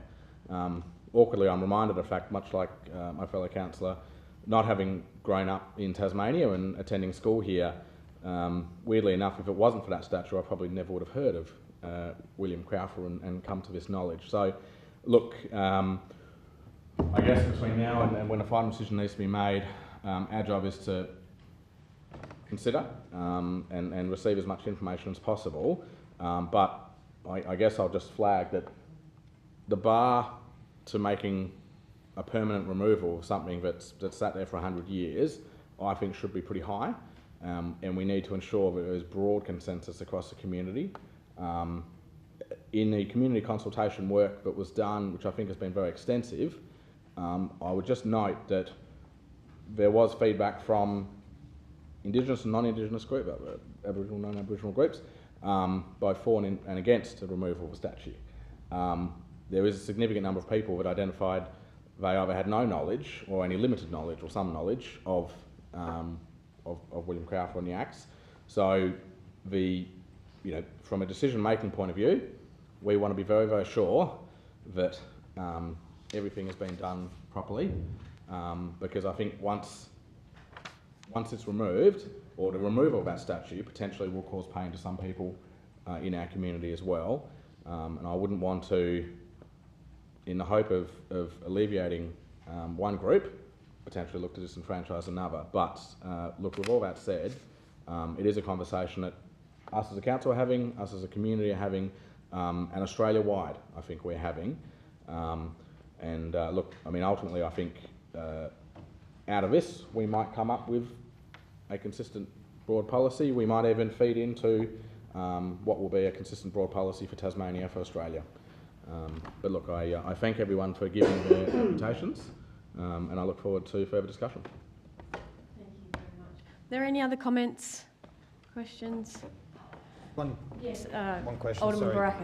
Barakis. The comment was made about the development of a statute policy and why we're doing this one separately to developing a statute policy. I might just ask him what the... A monuments policy. Monument policy, sorry. Why we're not doing this after developing the broader policy.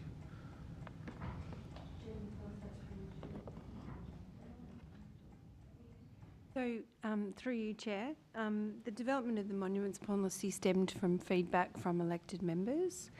Our position in the recommendation arrived from the project and the engagement process.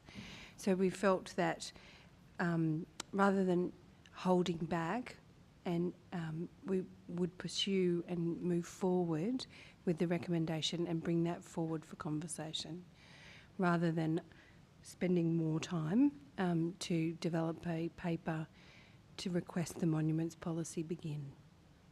What would the timeline be on that? Just the monuments policy itself, not this. I wouldn't, through you, Chair, I wouldn't be able to estimate that. Yeah. Thank you very much. Any further questions? I did just have one question, which was with regards to the comment I think that Councillor Coates said, just regarding Aboriginal communities were not entirely all on the same page with regards to what they wanted. I just wondered, could you tell me the number of Aboriginal community organisations you reached out to or sought their sort of thoughts about it, and how many did disapprove? That'd be great, or were neutral. Get that number for you. So to see requested feedback from 21 Aboriginal organisations and a number of individual Aboriginal community members, and of that we heard from 9 Aboriginal organisations, and in terms of the level of support from the responses of Aboriginal organisations and individuals, 18 supported the removal and only 1 did not. Thank you for clarifying that, I appreciate it. Thank you. And 9 or 19? 9 organisations, and then the 19 comes from individuals and organisations, Aboriginal organisations. So 18 out of the 19 supported. Right. Thank you. Yes. Just as a follow-up through you. So just for clarity, is the 19th, was that an organisation or an individual? The one that the single dissenting voice in that? Was an organisation. Thank you very much. Any further comments, discussion? No. I will actually leave my comments for council when this goes to full council, but I do want to take the opportunity just to say thank you to everybody who came here today to make a deputation. I also really appreciated the insights and the comments that you gave us so that we can also make an informed opinion. I would also like to thank the staff for their tireless efforts and for the research that you've done, for the engagement that you've undertaken with the community, and for the information that you've provided to us and the way that you walked us through this process in the workshop. And for those of us who actually attended the workshop, it was very well done, it was informative, and it was evidence-based, and I really do appreciate that. Thank you so much. I would also like to thank the elected members here tonight, and for those of you who don't usually come to this committee, I do applaud you on coming today because this is an important issue for our community. With that said, I'll put the motion. Those in favour say aye. Aye. Those against say no. And the motion is carried unanimously. Thank you very much. I would now like to take would members like to take a 5-minute, 10-minute break, or just keep going? Keep going? Get through this pretty quickly. Great. Move the first one. Thank you very much. 6.2, request for financial delegation. Moved by Lord Mayor. Thank you. Is there any comments? Yes, Councillor. Yes.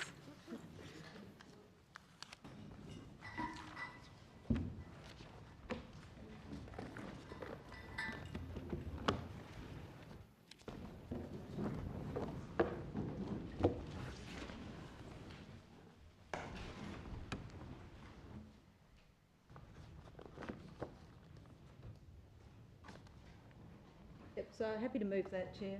Thank you very much, Deputy Lord Mayor. Any discussion, any comments? We're on 6.3. 6.2, yeah. No. Yes, Councillor Coates. Is this as of when this passes council? Sorry? The delegation? Yes? Yeah, cool. Sorry, I'm trying to getting down the page. It's Cool. the request for financial delegation to the CEO in the lead up to council election 2018 and 2020 for the annual grants program. Yeah. Any further comments? No. Any dissent on that? No. Consider that carried unanimously. Thank you very much. I'll move on to 6.3, out in the open program outcomes report, moved by the Deputy Lord Mayor. Any discussions, comments? Just briefly, look, this looks like it was very successful over a long period of time, and it drew a significant number of participants. I did get feedback from the drive-in, which a family group I know were very excited about. Their kids loved it. I didn't make it to that, but I did hear that there was a significant event for some young ones. But yeah, well done. And is this something that we'll do again, or in a different format? Through you, Chair. We're in the middle of evaluating our events approach and program. We've learnt a lot of things from this program, and it was a responsive program to a change due to COVID and a re-steering of the way that we interpret or activate the city. So certainly there are plenty of great stories of how people engage with the program, and we would look to do a continuous program of activation throughout both the summer period but also the winter period and shoulders. So, and how we do that ourselves or how we may partner with others.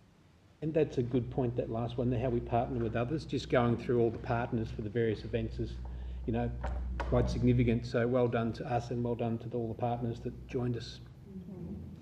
Yeah, I might just add to that that I got a lot of positive feedback about those community-based events, and the model seemed to be really good, that you put some of the responsibility on the organisers to do the promotion, so there was a lot of buy-in, and you had champions on the ground in the neighbourhoods to get people there, and that, I think, worked really well. So it wasn't just sort of something council decided to do and didn't have that neighbourhood buy-in. So yeah, I think Ferntree Lena Valley, I went to those ones and maybe one other one, and all of the people just were like, oh wow, this is amazing, you know, can we do this again? So very, very, people were very excited to have an opportunity to have it, an event, simple but really effective event in their, close to their neighbourhood, so they could meet their community. So I thought it was really good. Through you, Chair, Mount Nelson was the other community. Mount Nelson was. Oh yeah, that went to that one too. Yeah, that was good too. Any further comments? No. I'll put the motion. Any dissent? No. Consider that carried unanimously. Committee action status report 7.1. Councillor Harvey, thank you. Information received and noted. Any? Yes. Just a question on it. Through you to, I'm assuming, the Director. The commemoration to the late Ali Sultan, the comment is that an appropriate location following an update of policy and a new policy. I mean, I guess my reading when we had that item was it was a sort of a once-off to because of the you know, the history of a refugee coming to Tasmania and making a significant contribution. And I guess, what is the policy that we're waiting on? Is it a policy about how we, because my reading when we passed that was it was a sort of once-off in acknowledging, I guess, unique circumstances. And the action was to try and find a location. I think most people mentioned there was, you know, he obviously had a love for the mountain. I guess it's been a few months now, and what is the policy that's been created? Through you, Chair. So my understanding, and it was the previous Director for Community Life that began the conversation, it was deemed that it wasn't appropriate for it to be on the rivulet. So sorry, on the mountain, from a planning perspective, from a number of different reasons. The action is actually twofold. We're engaging with the family to understand what an appropriate monument may actually look like. And it's actually the policy that needs to come is that monuments policy. So we need to consider a response to the family and an acknowledgement to the family because he was a significant Hobart citizen. And then we also need to consider what is commemoration and monument. And so therefore we're very conscious that we do need to resolve it and we do need to have an action for it, and we are going to engage with the family as well as running that in parallel. Thank you. So can I just ask, I thought the suggestion was more that it was like a laneway or something a little bit more, not really a physical thing, because we don't want to sort of have lots of stones everywhere or whatever. Through you, Chair, that's the conversation with the family, is to understand where that may be the most appropriate in an existing either council asset or a family-owned asset. Yes. Because, yeah, it's not just, so the monuments policy will also look at things like streets and street names and those sort of things too. Okay. Good. Thank you. Any further discussion? No, I'll put that. Any dissent? No, carried unanimously. Thank you. Number 8, questions without notice. Any questions without notice? Yes, Councillor Datta. Thank you, Chair. Just as a matter of context, there was a article in the Mercury on the 29th of June, and it was reported, as Alderman Briscoe said, we had been denied a copy of the report into the future of the Crowther statue. My questions are, and I'll forward these questions later. Question 1, was there a report already written by staff before the 29th of June? And I would appreciate these in writing, please, if you don't mind. Question number 2, if there was a report, who was the author of this particular report?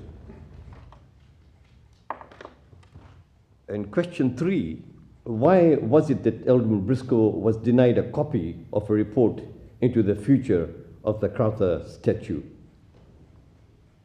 And the final question, question number 4, when was the final report written and dispatched to all the elected members? Was it before the 29th of June or was it after? Thank you. You, Chair, I'm happy to take those questions on notice, but the report in question is what we have discussed this evening. So the process for a report to be written and acknowledged is that it must go through a series of approval and review, and that final authority for it to be moved into an agenda is given by the CEO. So it goes through review, it goes into our ELT or our executive group for comment and for feedback, and at that case it's not a formal report, it's a draft report, and we're in conversation and consultation around building that report. I'll be able to get a report written down. Thank you so much. I'll take that fully on notice. Thank you. Any further questions? No. Can I have somebody? Oh yes, Councillor Coates. Just a clarifying question, if I could, on that. Through you, I guess the question is: was the Purcell report written on the 16th of June, and was the Purcell report released to councillors after the 29th of June? Which? Purcell report? The Purcell Architects report, the Heritage. Lucy's report. Any further questions? No, thank you. Can I have somebody move that we close the open portion? Thank you.